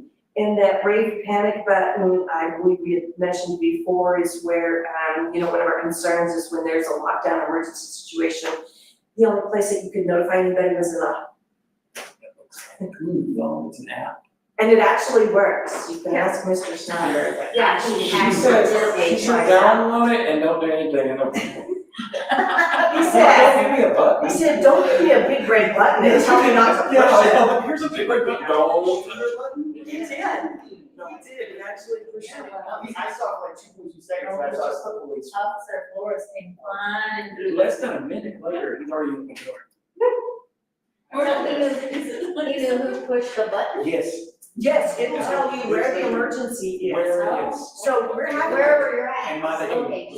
yeah. So we're having the training this Wednesday, and I believe, Mr. Little Doors starts at 7 In the morning, yes. in the morning on Wednesday, and then, the elementary is at 4. So if you guys kind of want to kind of see, they're actually going to do a demonstration where they push the button and everybody it gets to hear the alert that sounds on everybody's phone. And that's just another layer, which is great, because we have the blue strobe light lockdowns, we have, so it's just in addition to, in case, you have that perfect storm where nothing works, we're just wanting more layers just in case something doesn't. Well, it gives everybody. It gives everybody activated. And we've had a few that don't want it. And we're thinking, okay, that's up to you, but we do have other systems in place. Why she did not want it? Why, I don't mean to be I have that guy, no but why idea. do we make it, up to them? It's So because what it's on their phones. It's on their personal cell And phones. so you can't force them to have it. Right. But you know how people, there may be somebody out there that thinks that the government's tracking them with it. You just never know where people are. Yeah, export that shit to sale. Yeah. Right. True, if you have a phone, yeah. So, Just, anyway, you guys are invited to the training, I'm sure to Mr. Bubbles or mine. Fifth grade student council, we're underway. We had officers elected last Thursday. If you're on Facebook, you probably saw the pictures. And they are organizing a blanket and or sock drive for the coming month. Cole's Diner will award the class that collects the most items. They're also, and on that, Cole's Diner volunteered to take whatever we collect and distribute that to homeless shelters, women's shelters. We already have a business that, and they actually approached us, they knew we were doing the student council. Wow. So, student council also wants to organize a winter dance. Nice. They came and asked permission and said, can we look at doing a winter dance? And I said, before I gave my permission, these were the expectations. How were they gonna raise the money? Where were they gonna do it? The times, the how, the who, what, when, where. I said, so I know they asked their sponsor, Ms. Martinez, if they could have a meeting this Thursday so they could discuss those two things. And so I'm excited for student How council. many are on the council? 22 are on the council, and then they have president, vice president, secretary, treasurer, but they have a historian and a historian's assistant. And then they're going to have some committees, and they'll have committee members that are lead, so that everybody gets an opportunity to be in charge of something, just to give them that experience. Best attendance awards also went out for the first 9 weeks. Again, we posted pictures. Best attendance drawing for the month of September. Our fire department gave 6 of our students, 1 per grade, a ride in the morning from their house to school. That was cool. That was very cool. And again, that was the fire department approaching us, so we were working in conjunction with them. We're also going to provide the level D special ed students in elementary and junior and high school. And they'll be going in the next few weeks. We didn't want them to have to participate in, some criteria based where maybe they never got an opportunity. So we're just going to outright give that department a ride. And then, so like for the month of October, it is Outstanding Panther Award, and it's students getting caught in random acts of kindness by the teachers. They can't tell on themselves, they can't say, hey, Mr. Snyder, this is what I did, they cannot self. It has to be kind of a we caught you doing something, and then they get their name in a drawing for every time that they get caught doing something. If they're opening the door for teachers, students, picking up trash, anything, any act of kindness, their name goes in the drawing. Each month, the criteria will change, and the criteria will be determined by the leadership group and then be announced ahead of time so the students know how can they get their name in the drawing. We wanted to keep that open, an open opportunity for everybody in the building, but once you've written it, you can. Yeah. Last week was Fire Prevention Week. Fire department came and gave a program for pre-K 3-year-olds all the way to 5th grade. Not only did they do a demonstration for the kids, but they also dress up in their gear. They walk around so we can let elementary students see them, so it's not so scary, heaven forbid, fire or emergency, and they're not scared. Excuse me. And then they provide an opportunity for the students to go out to the fire trucks. And you would think that kids are not afraid, but we had one of our little kindergartners, he didn't want to ride a fire truck because it was too scary. So that's one of the reasons we try to get them to go up and close and meet the firemen and firewomen. Currently, we have our book fair this week. It's in the, it's not in the library, it's in the music room by the librarian. So if you have anybody who needs to buy a book for it, please come by the book fair. It is this week. It's Monday through Friday. Friday until 11. Tuesday, October the 22nd, that's tomorrow, is our open house at the elementary. It's from 5 to 6. We'd like to invite you guys to come and tour our elementary and see what we have, meet the teachers, new staff. And then also tomorrow night is the pre-K family engagement night in the cafeteria. Every month, pre-K has a family engagement of some sort, and so it's tomorrow night. They are doing pumpkins, pardon, every month? Every month. Every month we do some kind of family engagement at pre-K. So last month they did an activity where they met at the park. And so next month, I believe, they'll have their little Thanksgiving feast. Then Christmas, they do a stocking or an ornament or something like that. So every month, pre-K has some kind of family engagement. Sometimes it's during school hours, most of the time it's out of school. Wednesday, October 23rd, we have elementary school pictures. Thursday, we have Bright Beginnings Family Engagement Night. That's where our daycare will do theirs. It's also in the cafeteria. Red Ribbon Week is next week. That's our drug-free and bully-free theme. And then October 29th is our pre-K field trip to the pumpkin patch. October 31st is Halloween party time. November the 4th in the morning is reunification drill with students. And then that afternoon, we have the Lee County in-service. And the reason we did it all on one day is because we're crazy. We didn't want to lose 2 instructional days. And then our iStation growth pictures are on Facebook for reading improvement and the data. And so, Mr. Snyder, you have that, do you want to pass that out real quick? So Mr. B does our MLSS and he does our data. And I'm not Mr. B. I'm just quickly gonna go over data. You go in there. I meant to talk data forever. You really can. So what I'm gonna do is I'm gonna start with the last page. I feel like the first few pages you can go through at your leisure, because there's the kindergarten report on the first one. The second one, you've got grades 1 through 5 for reading. The next one is, 1 through 5 for math. And then the last one, I kind of wanted to show you that one. So if you'll take a look, he circled some of the numbers, but the ones that I wanted to show you are on this side right here. These are the students that have scored well enough on iStation reading and now math that don't require any intervention. So if you'll notice that 25%, those are the students, we've never seen that many this quickly. So that number is improving. I know 25% doesn't sound like a lot, but when you're in the first 2 months of it, think about what it's gonna look like if we keep progressing at the pace that we are. Because if you look down further, where no MLSS, there's a significant increase, where we went from 44% to 56% needing no interventions. And so it goes down to, and again, if you look at first grade, second grade, third, fourth, and fifth, take a look at fifth grade. Now, this is decoding. We're just taking a certain section. You went from 23% to now 77% with no interventions in decoding. That's huge. You've got grade 4 who went from 40% to 60%. So we're seeing an increase.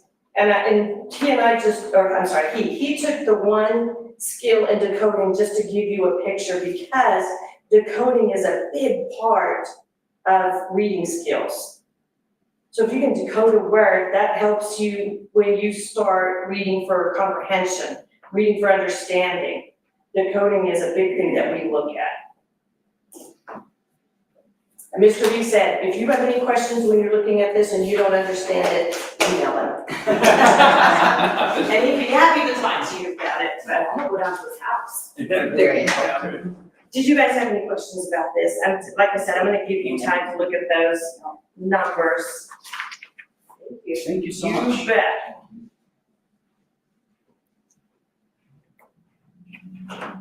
Oh, and just so you know, this one, I started doing this kind of this paper. I don't have anything to do.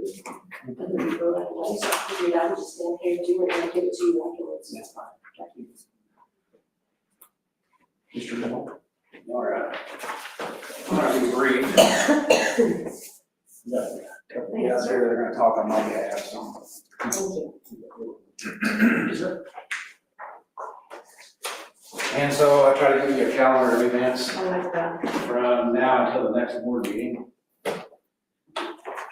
And so the top, very top there, you'll see I mentioned the flag team.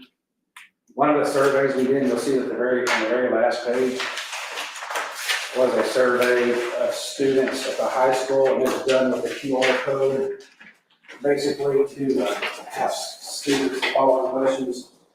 What grade are you in, first of all, when you play sports? Would you be interested in participating in color guard? Would you be interested in participating in band? Would you be interested in participating in a prom? So we're just trying to get a feel for what we're interested in. Mainly because we had someone interested in teaching color guard, the flags, you know what it is, flags, I did the spinning and all that. Right. So out of this, we ended up with 12 kids that we already have the flags here, we're gonna have a flag team, and they're gonna try to get something together before Friday night. Oh, they said that. Possibly, so. That's cool. They had 10 and they needed 2 more flags, because 2 more joined, so I ordered more flags today. The other ones are. And that's Miss Galindo. Yes, it's. Okay. That's what she used to do that. Wow. Yeah. Is this for girls and boys? Okay. And it adds stuff to the games, even in Gilbert. Yeah. In the. That's Kind cool. of adds a cool something, you know. So we're excited about that, gets more kids involved too, and something. That's nice. If you look through the calendar, I basically just highlighted things I think are really important. Scott Hiller, that's who, Mr. Schneider was talking about a few minutes ago, the guy from Albuquerque, was former superintendent of Albuquerque, he works for CES, now. He's gonna be here on campus all day. Basically walking around campus and seeing what we're doing. The rate panic, Ms. Colmar talked about that, that's going to be, our time will be at 7:30 in the morning on Wednesday morning, so if you'd like to see it, you're more than welcome to come. We do have, math training for our math teachers are going this Friday, it's in Artesia. It's an extension of a program they did this summer. They're also working, on some other training in math, Math 180 and Read 180, we're doing a lot of, we're actually doing on-campus training, we have people coming, y'all provided that with one of your motions. Approved that, so we already had a one-day visit on campus, on-site all day with staff. So Nice. that helped a lot. Next week's a busy week for Mr. Schneider and for Mr. Richard, we're going to Houston for the, is it NASA? Yeah, it's the NASA pre-flight clearance where the kids have to present. Wonderful. It was always great. Isn't it, Mr. Richard? Yes. Mr. Estrada, who is doing an internship under us now at the secondary school for administration, is going also with Mr. Loftus to Philadelphia for a Title IX conference. Mr. Loftus still works here?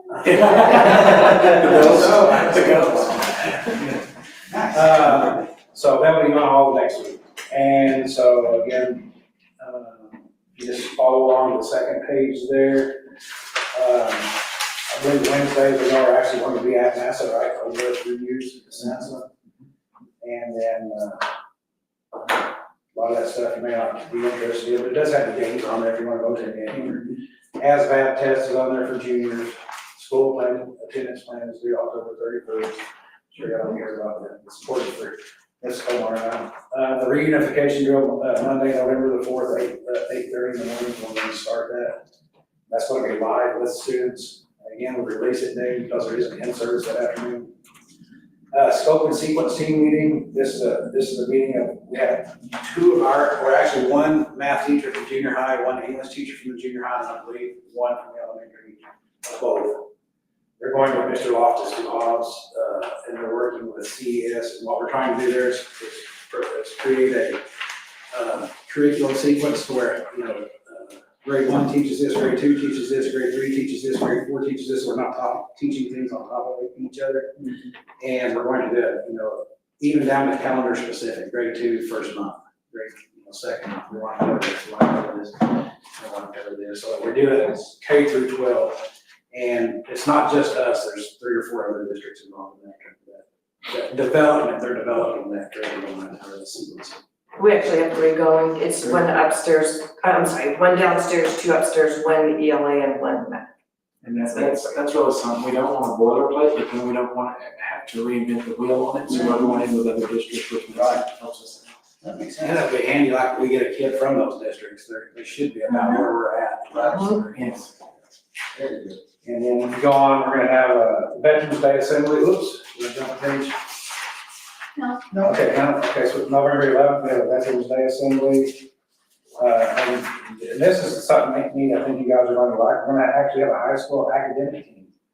And we have 20 students that signed up for that. Nice. Really, Mr. Estrada is the coach. So would you like to add anything about the? Right now, I'm glad that we got 20 students. I asked the president of that if there was a JV team that we could possibly do. Right now, they're in the process of maybe adding JV teams, but right now, we have 20 kids. 4 can only participate at a time. But after the question is asked, so for example, if it's like nothing but ELA, and we have a strong person on the bench that's ELA, they can switch with the person that is. So it's kind of like a substitution between questions and then, Your strategy. yeah, so. But all 20 kids will have a chance to Well, and that's the thing, is like, if you have 4 strong, then you have 16 that are just gonna sit. Wait, but what I was actually considering just making a JV team to kind of compete against the varsity team.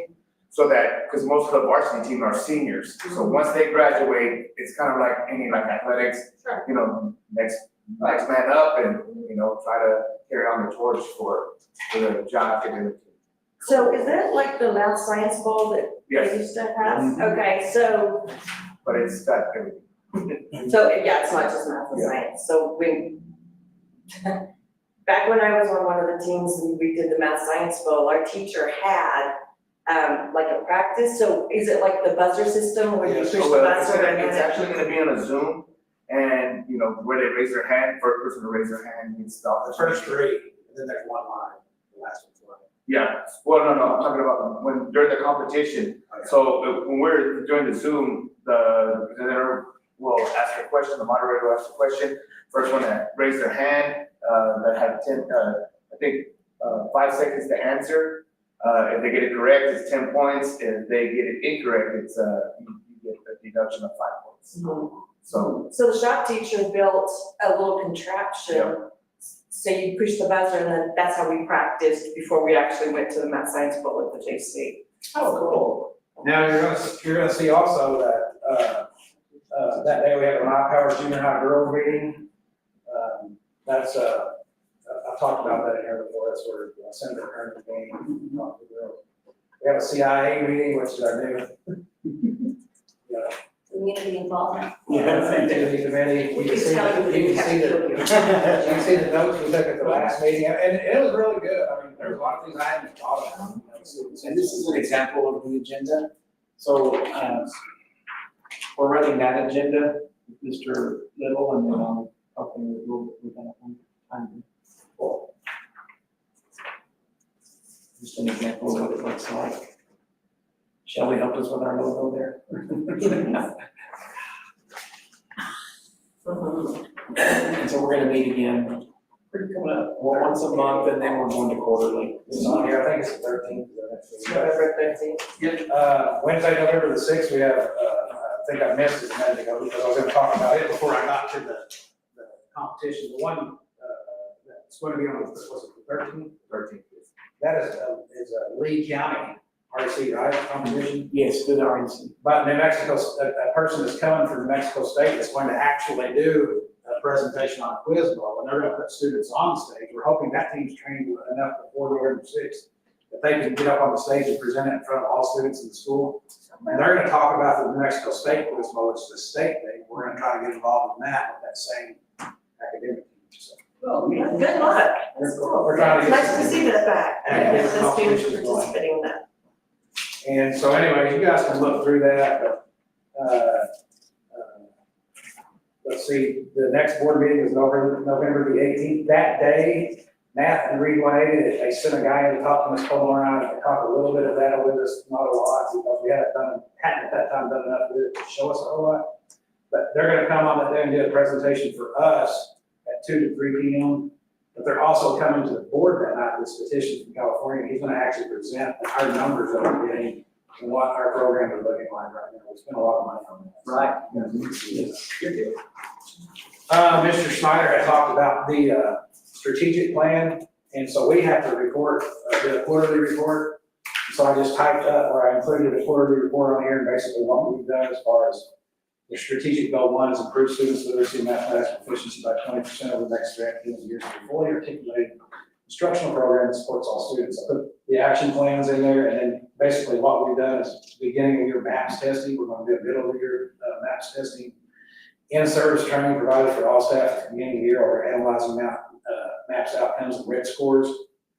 Data analyzed by math and reading team and students groups according to RED scores. Math and reading 180 purchased by district and implemented by staff.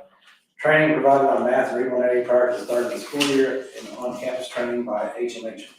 We're going to do that monthly, that on-campus with people coming in for 4 months. And then we're gonna give the middle of the year maps, which is going to basically tell us, are we improving or are we not improving? What do we need to do differently? Here in the second week of December. And then a team of teachers and a curriculum director, which is Mr. Lobster, meeting with CES and other districts, provide appropriate scope and sequence pacing guides for our districts. And our PLCs are planned, that we have every week, Wednesday mornings, are planned with agendas to incorporate training of teachers and promote student success. We do have an agenda, all of those, and it's not just a BS session, we get in there, we actually train on something every Wednesday. And then just included that survey, and Mr. Richard is going to now talk about the oil and gas program we're talking about implementing, and he also put out a survey for the hospitals. I'm just emphasizing that because that's one of our strategic plans, and Mr. Snyder wants to make sure we want him to hear that. I'm always asking, get some surveys, let's do something what people think. All right, before you do that, you had something to add about. Yeah, I'll do that. Okay, I have pretty handouts, Ooh, color. probably not as pretty.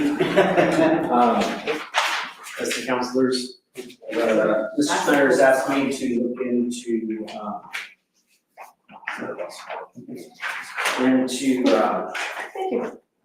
possibility of creating an oil and gas, program here at the high school.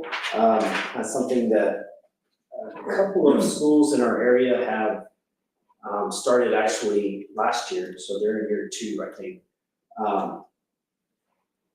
But like Mr. Little said, I sent out a survey to students in 8th grade through 11th grade.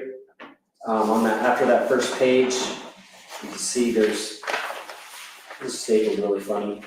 But on that second page, there's kind of the results of that survey as there's some questions, what grade are they gonna be in next year? So when they say freshmen, that's the 8th graders for this year, which there's a pile of them. That's probably why they responded better. And would you be interested in taking a class that would give you knowledge and skills to prepare you for a career in the oil field? You see there, we got about 24% yeses, almost 50% maybes. And then the third question was about, would you be willing to take multiple years in order to do that? So, after seeing that, I think one of the reasons why we started looking into this is, in reality, probably 75 to 80% of our boys graduate high school and they go to work in the oil field. And currently, we have a lot of really great opportunities for our kids, like culinary and the Rockets and the shop is coming along. But we really don't have anything that is directly preparing them for work in the oil field. So that was kind of the general idea behind that. So when we started doing that, Mr. Snyder said, hey, I want you to go to Lovington with Clay and Rachel from Franklin Mountain and sit on one of their advisory board meetings for their, what it's called, OPEP, like oil and petroleum, or oil field preparation, educational something, I'm halfway. And so I did that and I toured their lab there. And after that, we sat down with Clay and talked about, okay, well, what are the main things that you need as an employer that you'd like to see us give our kids in order to be ready to go to work for you? And so he gave us a few ideas there, and we actually all went with Rachel and Clay, Mr. Snyder and Mr. Lockus included, to Carlsbad to tour their lab, which was phenomenal. And I sat with their teacher for about 3 hours, went over her curriculum and exactly what that program is. She has her curriculum from the EPPB, which is the Educational Partnership of the Permian Basin. We work through the Southern Region Educational Board, I think, SREB. And they've developed a curriculum that's really comprehensive. So the second page, you'll see this is kind of an overview of that first year. So currently they have course 3 about knocked out. but all of their pilot programs are in year 2. And they'll be doing a year 4 that will include a practicum. So this is kind of an overview of the course 1. After I went to Carlsbad, I met with the director of the EPPB over Zoom and the main contact there about their curriculum and how it was available and stuff that we need to get going. So I got some good information there, and this last page is just kind of like the course 1 flow. These are the different projects or equipment that's needed for that. So that's just kind of an overview of it. Right now, we've had we created an advisory board that includes industry partners from Franklin Mountain and Devon. When is that next meeting, Mr. Cervantes. So the next meeting is November 12th. So here's an example of that agenda. I worked all over it. I didn't have a live one. Oh, sorry. That's kind of, yeah. And that's an example of what our first meeting was with that agenda. Mr. Richard is running that agenda. So again, we try to include people who were kind of industry partners. Also try to include people who were kind of plugged into what we do here. Because I think the biggest thing, and this is what I've told everybody along the way, is we've been meeting with the people from Lovington and UPPB and Carlsbad and even industry partners is, look, our number 1 focus is to give these kids something that they can use later. Yeah, we want to prepare them for you, but our number 1 objective is to give them something that they can use. So that's kind of the stage that we're in. Like I said, we've started looking at equipment-wise and space-wise and really diving into the curriculum, which is on the agenda for the next advisory board meeting, is to really look at the curriculum and really start honing it down and seeing, okay, what's available and what's not available. What are we going to use and what are we not going to use? And what types of things do they absolutely think are necessary during this school. So one of the things that comes along with this is that a lot of the stuff in this curriculum from SREB, it includes a software that they'll use alongside their curriculum that actually industry partners use to give people certifications that they have to have in order to go to work. So in other words, if we can get through this program, those certifications through this online curriculum and testing software, then it saves them 2 weeks of sitting in front of the computer, makes them more employable right out of work. Right. So and that's really kind of our main focus of this, is just to make these kids, give these kids, equip them, right, to step out into the workforce and go to work right away. Good deal. So, do you have any questions for me? Who designed the logo? I did. I like it. So after our next meeting, we'll get a better idea on how many of those machines we're gonna need. So when you see that on the agenda, you'll know what it is. Yeah. But there's 42,000 a piece, and we need like 8. So just to let you know, some of it is probably educational technology, which is Part of that survey was to figure out how many classes were. Right. Yeah, because we need 2 units or 1 unit. And so it's turning out to be 2 units. Maybe 3. So and that survey, the way we sent it out, which Shelley had to show me, she shows me everything. I really don't know how to use a computer, everything Shelley shows me, so. But we sent it out through Parent Square as a Google form.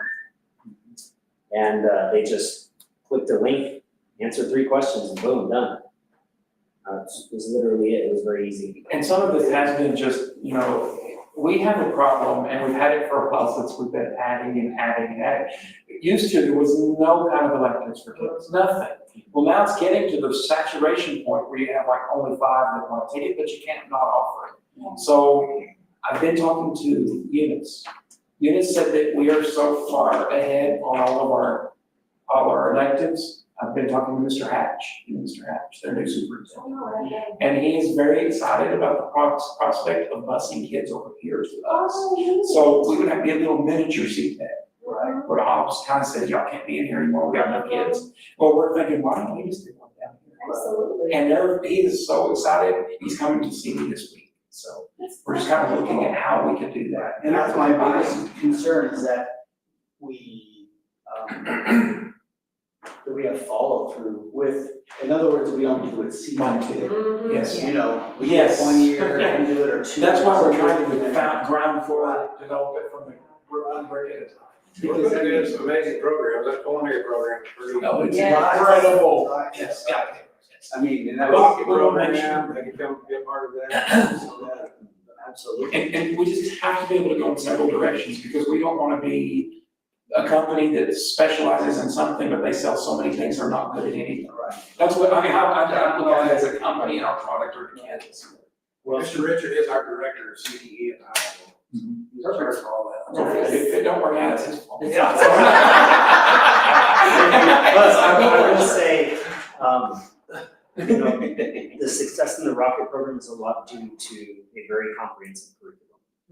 And this, that EPBB has put together through the SRE, it is very comprehensive. So, I think that kind of gets it out, kind of starts it off on the right foot. Right, So, right. Lovington is using a different curriculum, and I kind of felt like sitting in that meeting, it was just one meeting, and then I talked to that teacher a little bit, but I kind of felt like he was having to fill it with other stuff because it just wasn't comprehensive. So I think when you roll out a program, curriculum is huge. Yes. And I think that is really well covered here. And so we have the culinary, the rockets, the shop class, the welding and oil field will go together. And in the automotive, we're really thinking, if it's possible, it'd be nice to have some kids from another, to fill up more. Sure. I mean, why not help those kids too? So we get funding, So, I'm just kind of doing it out of the goodness of our heart. I don't know, because there would be some, that's what I gotta talk to him about, because there could be something from Eunice as far as even furnishing all this stuff. You know, just something we don't know yet. Some kind of buy-in. We just know there's gotta be a way to do it, why not? Do it when we meet with them. And then, you know, we wouldn't collect their SEG for all of it. Sure. But it just depends on this is the hub of it, is the oil and gas prep for them. Yeah. But then if there happen to be here and there's a culinary or there's a rocket class that period, why not let them come in during that block and be in one of those other classes? I think if we can do it, we can accommodate it, and we've got the staff. You know, we're very fortunate being able to hire our staff members, very fortunate. So if we can help, why not? I think that's fantastic. Yes, wonderful. I think Commissioner Estrada, you want to talk real quick about? Sure. Okay, last time I was here, you know, I mentioned that, we're having, a tournament here in Jal on December 7th for Legos. Just to kind of get a little bit more in detail about this program also kind of teaches some social skills that the counselors were talking about, but also it helps out with research and also problem solving. Okay, so in this competition, there's 3 phases, okay? One of them is their core values, and it's 6 values that they encompass in their Lego program, which, you know, innovation, teamwork, fun, just something that it just kind of brings everything together. You know, it's not just, hey, we're building robots and then just making them go across the board, okay? There's actually some value to what they need to be doing, okay? And then one thing they harp on is called gracious professionalism, in which they have to show good leadership, they have to show good teamwork, they have to also respect their opponents, just offer them, collaborate with them, stuff like that, you know? So it's more of a, hey, we're getting together and we're sharing each other's ideas, okay? The second part of the competition is their innovation project. So each year it has a new theme, okay? So this year it's dealing with the ocean. Okay, last year was dealing with art. The year before, I think we sent, back in 2019, we had to deal with energy, and some of the kids went to the council meeting, they talked about an alternative route around JAL, okay, because it was the kind of, you know, an idea. So this year, like I said, it's dealing with the ocean and stuff like that. Well, you know, our kids know nothing about that.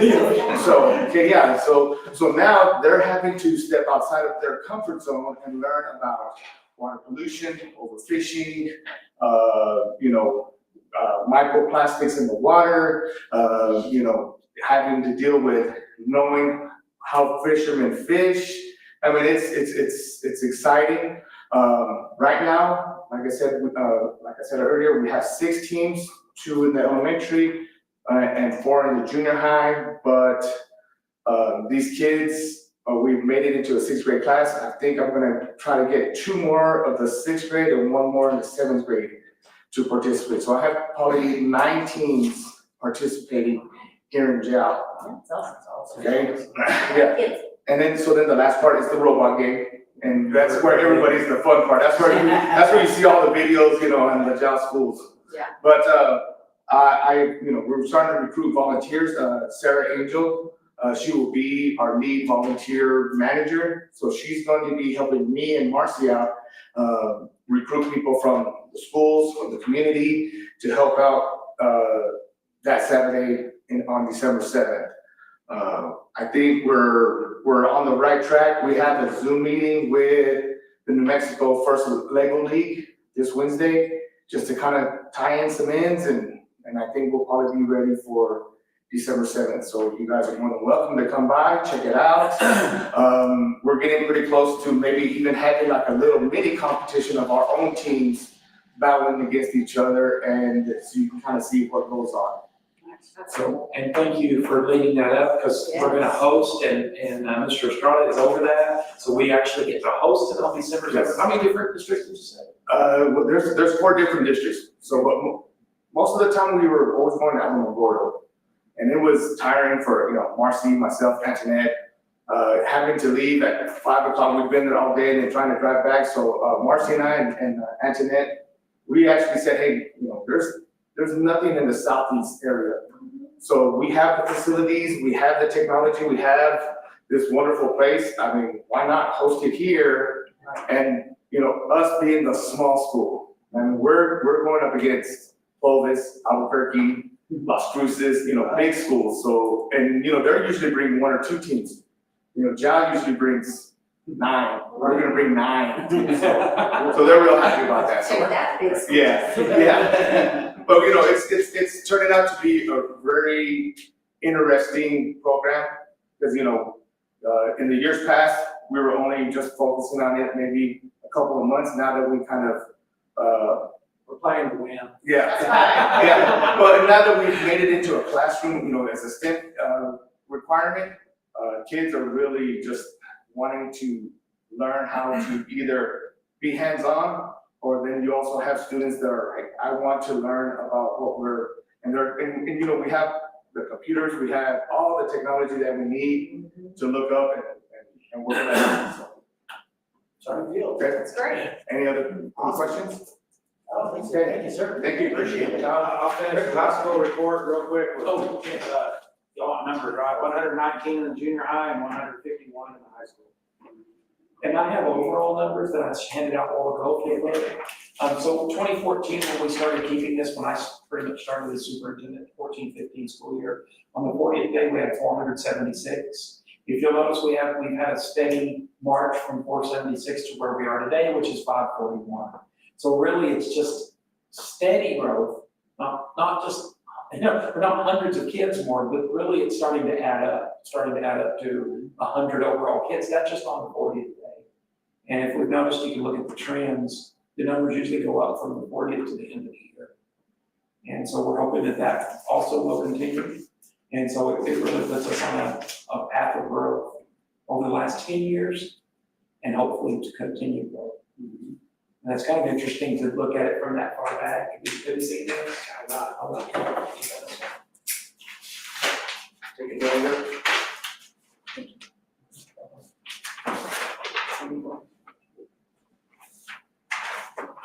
It's just pretty interesting information to look at over a period. I like looking at things over a trend, a period of time, You can see COVID knocked us down, but it's rebounded quite a bit from COVID. Mr. Miller, was that all on your channel? Yes, sir. Okay, so also I have a cadre meeting, if you'll see, I have Mr. Loftus over this agenda. So you'll see a lot of agendas tonight. So I want y'all to see what we're doing, where we're meeting, why we're meeting. That really is what sets the tone for the district calendar. So when you see things that Mr. Little had great, I really like the way he did that, where y'all can see the district calendar for the month. That's nice. And the things coming up on the horizon where you can see that for yourself. Because there's so many things we don't know that are going on. That's where it's really nice to be able to see that. And this agenda kind of helps drive that. And this agenda is kind of our admin cadre meeting. Kind of the purpose of it, we've really established more of a purpose and an agenda, so we can build off of it each month. So I like to say that the reunification drill, but there's all kinds of things that we do, just like the meeting, and it's in this room. It's a lot of ASO, oil and gas, and so is the community involved. And so you guys can see what's going on when you're not here for the whole month, that way you know a little bit about everything going on. And if you have, it's, what do you think? Say how many? Yes, how many? 8 or 9. 8 or 9. Yeah. And then that's good, because eventually you get assigned something, isn't that right, Mr. Estrada? If you're on that. Mr. Estrada's been very consistent, that's kind of what he's interested in going into, and he's doing his internship.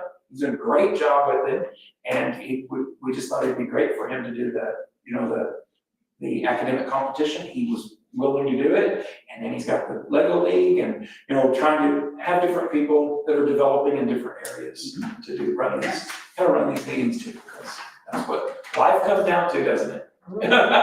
Being in a meeting, running a meeting, something about a meeting. Well, if you don't schedule it, then If you don't schedule it, it didn't happen, right? So that way you guys know what that is. appreciate that. So in my report, are you ready? Yeah, absolutely. Okay, level D elementary students and OT services are gonna begin using the pool on the 24th. So we're gonna kind of kick off that winter usage. They're gonna be using it once a month for the special needs, because a lot of times they need a day where they can get in there without a bunch of kids splashing around them. And OT, really, she's not only running the pool, but she's doing awesome with the kids that are using the pool. And it's amazing to have that swimming pool has helped us in a lot of areas.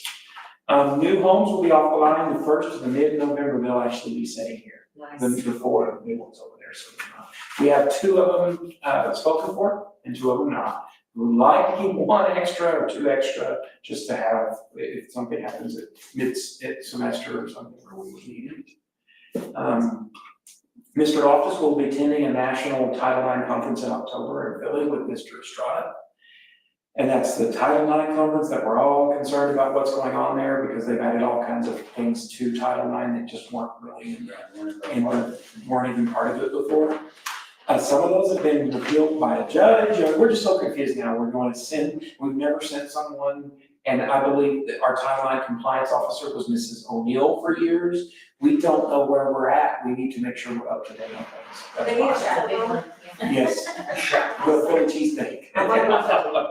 You ready for it? Mr. Richard and myself will be attending the STEM System Go program, the Rocket Launch Review in Houston, October 28th. Same time period. We've got people just dispersed everywhere, so as small as we are, we're trying to use everyone efficiently.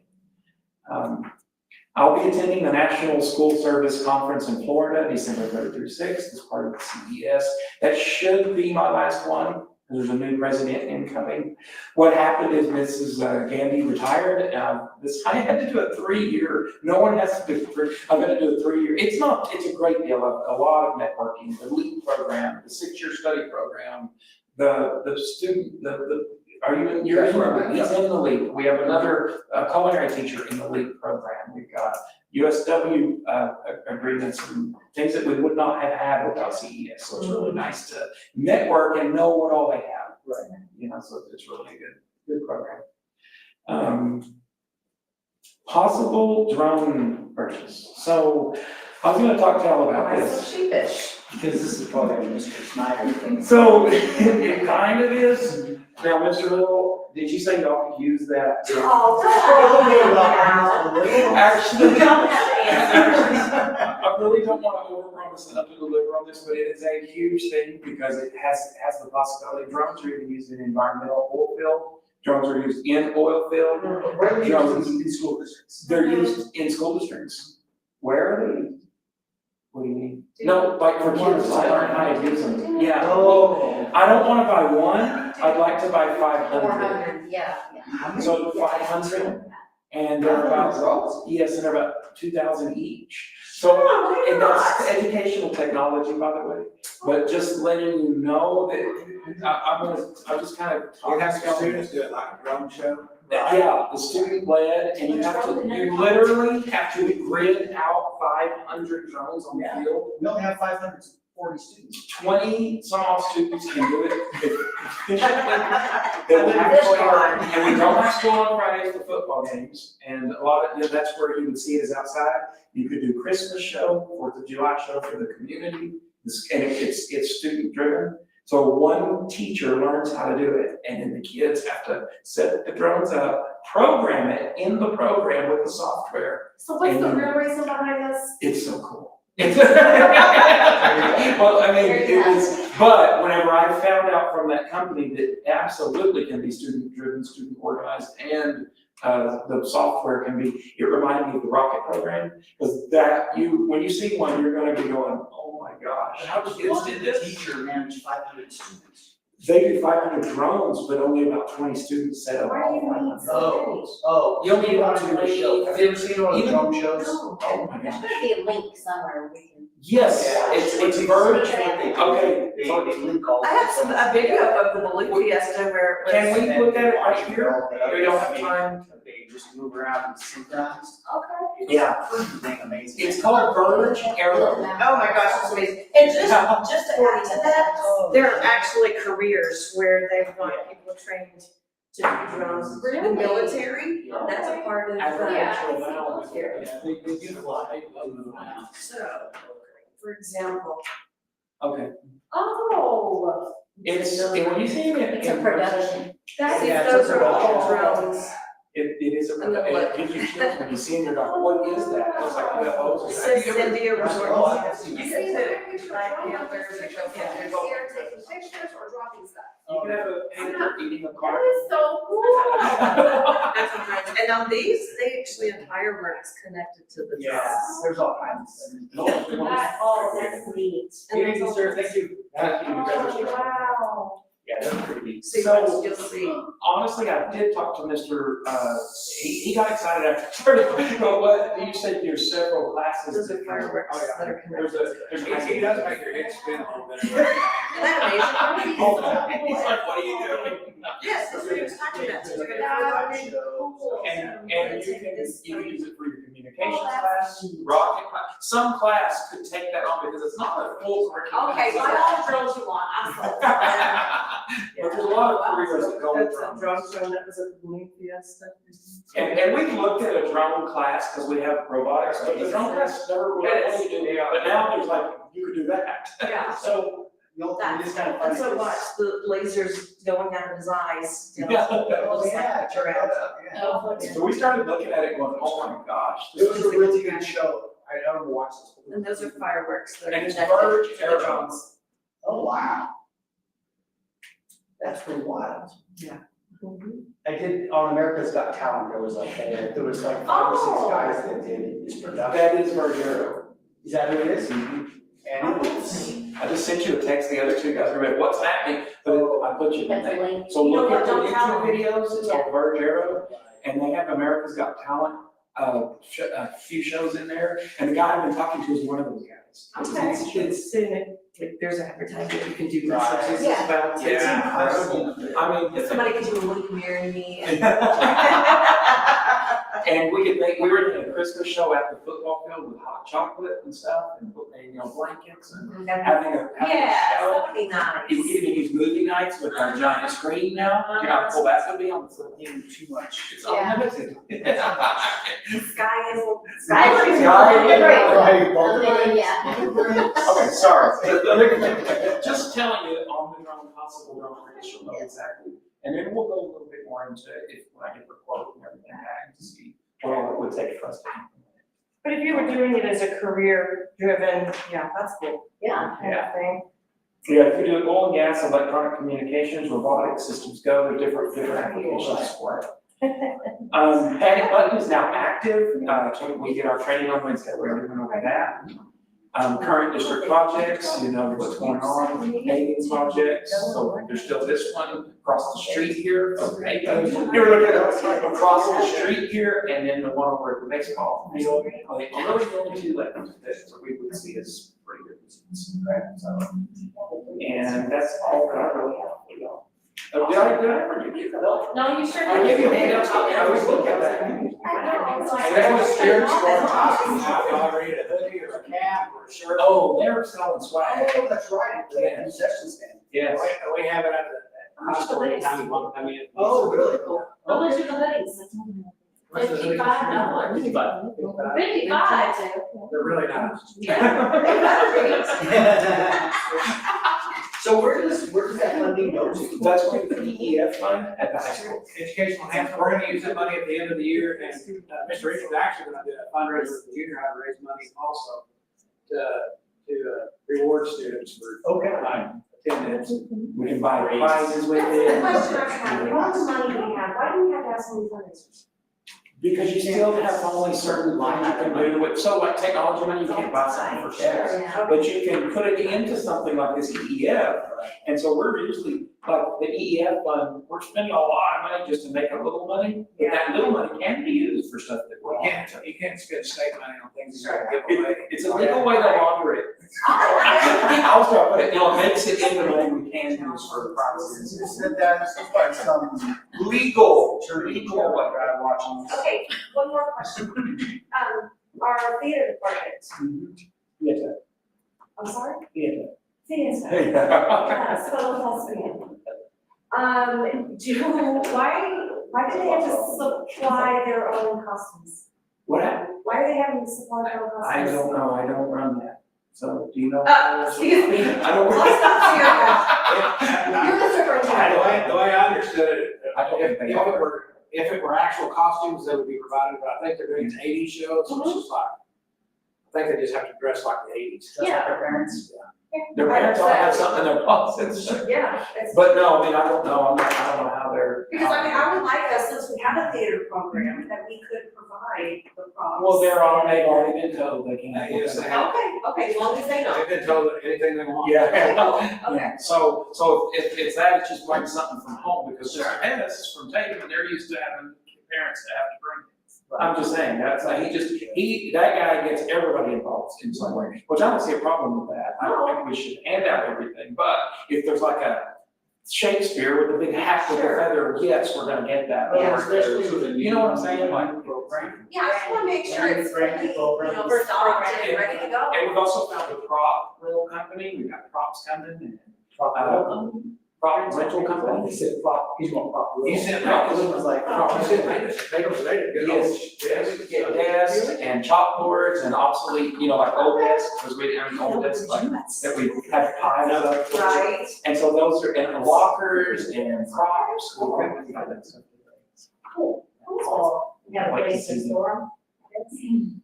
We do those, but that's the thing about renting the backdrops, is then here, you get things on back, and it's great. And then there's also, maybe a future thing, it's laser projectors that project backdrops onto the screens we got an incredibly advanced system on our stage now. It's all electronic, we went over it the other day, it's the top of the guy even doing he said, y'all have to talk about it, there's nothing better than this. Has tracks that everything runs on, it's got all kinds of lifting equipment, it'll lift 1,500 pounds, so we can lift it. Oh, wow. And the Volkswagen.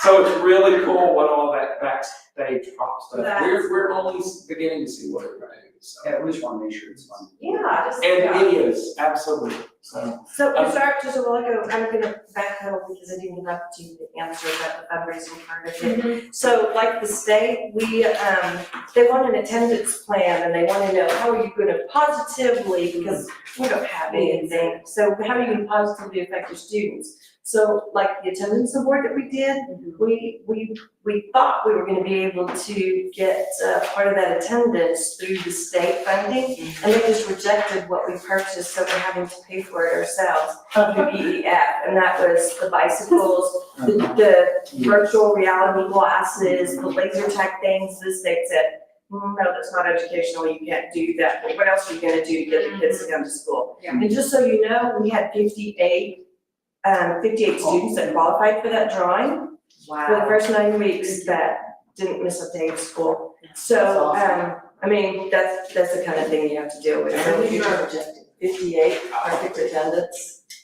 Yeah, no, we're not calling it perfect attendance, we're calling it best. We're not gonna be that. So we had 38 for the first one, but from the very beginning, I had those bicycles on the stage the whole time. Every morning they come to practice, they see those things. We better get a car and park it up. You better raise an EF for that car, because the state said no, Yeah. they rejected our. And it's hard back to the props, like say, the only problem I would ever have is if we got a fireplace for the last 5 years in a row, you know, that kind of, like, we bought a fireplace the last, that's the only problem. Otherwise, they've already been told that they need something. Yeah. Good. And that's, especially when it's a startup program. Yeah. Just start it, so I don't know anything. I even told us to skip the middleman and just go straight to the top. You That's Yeah. So I think that's some cool props either here or on. So, Awesome. That's really cool. I'm really looking forward to this musical. me too. It's gonna be really great. Anything else, Mr. Snyder? Anything else? Cool. I guess that's it. Need a motion to adjourn. I'll make that motion. I'll second. All in favor? 7-11. Did we want nothing to do with? You know what? I'm just I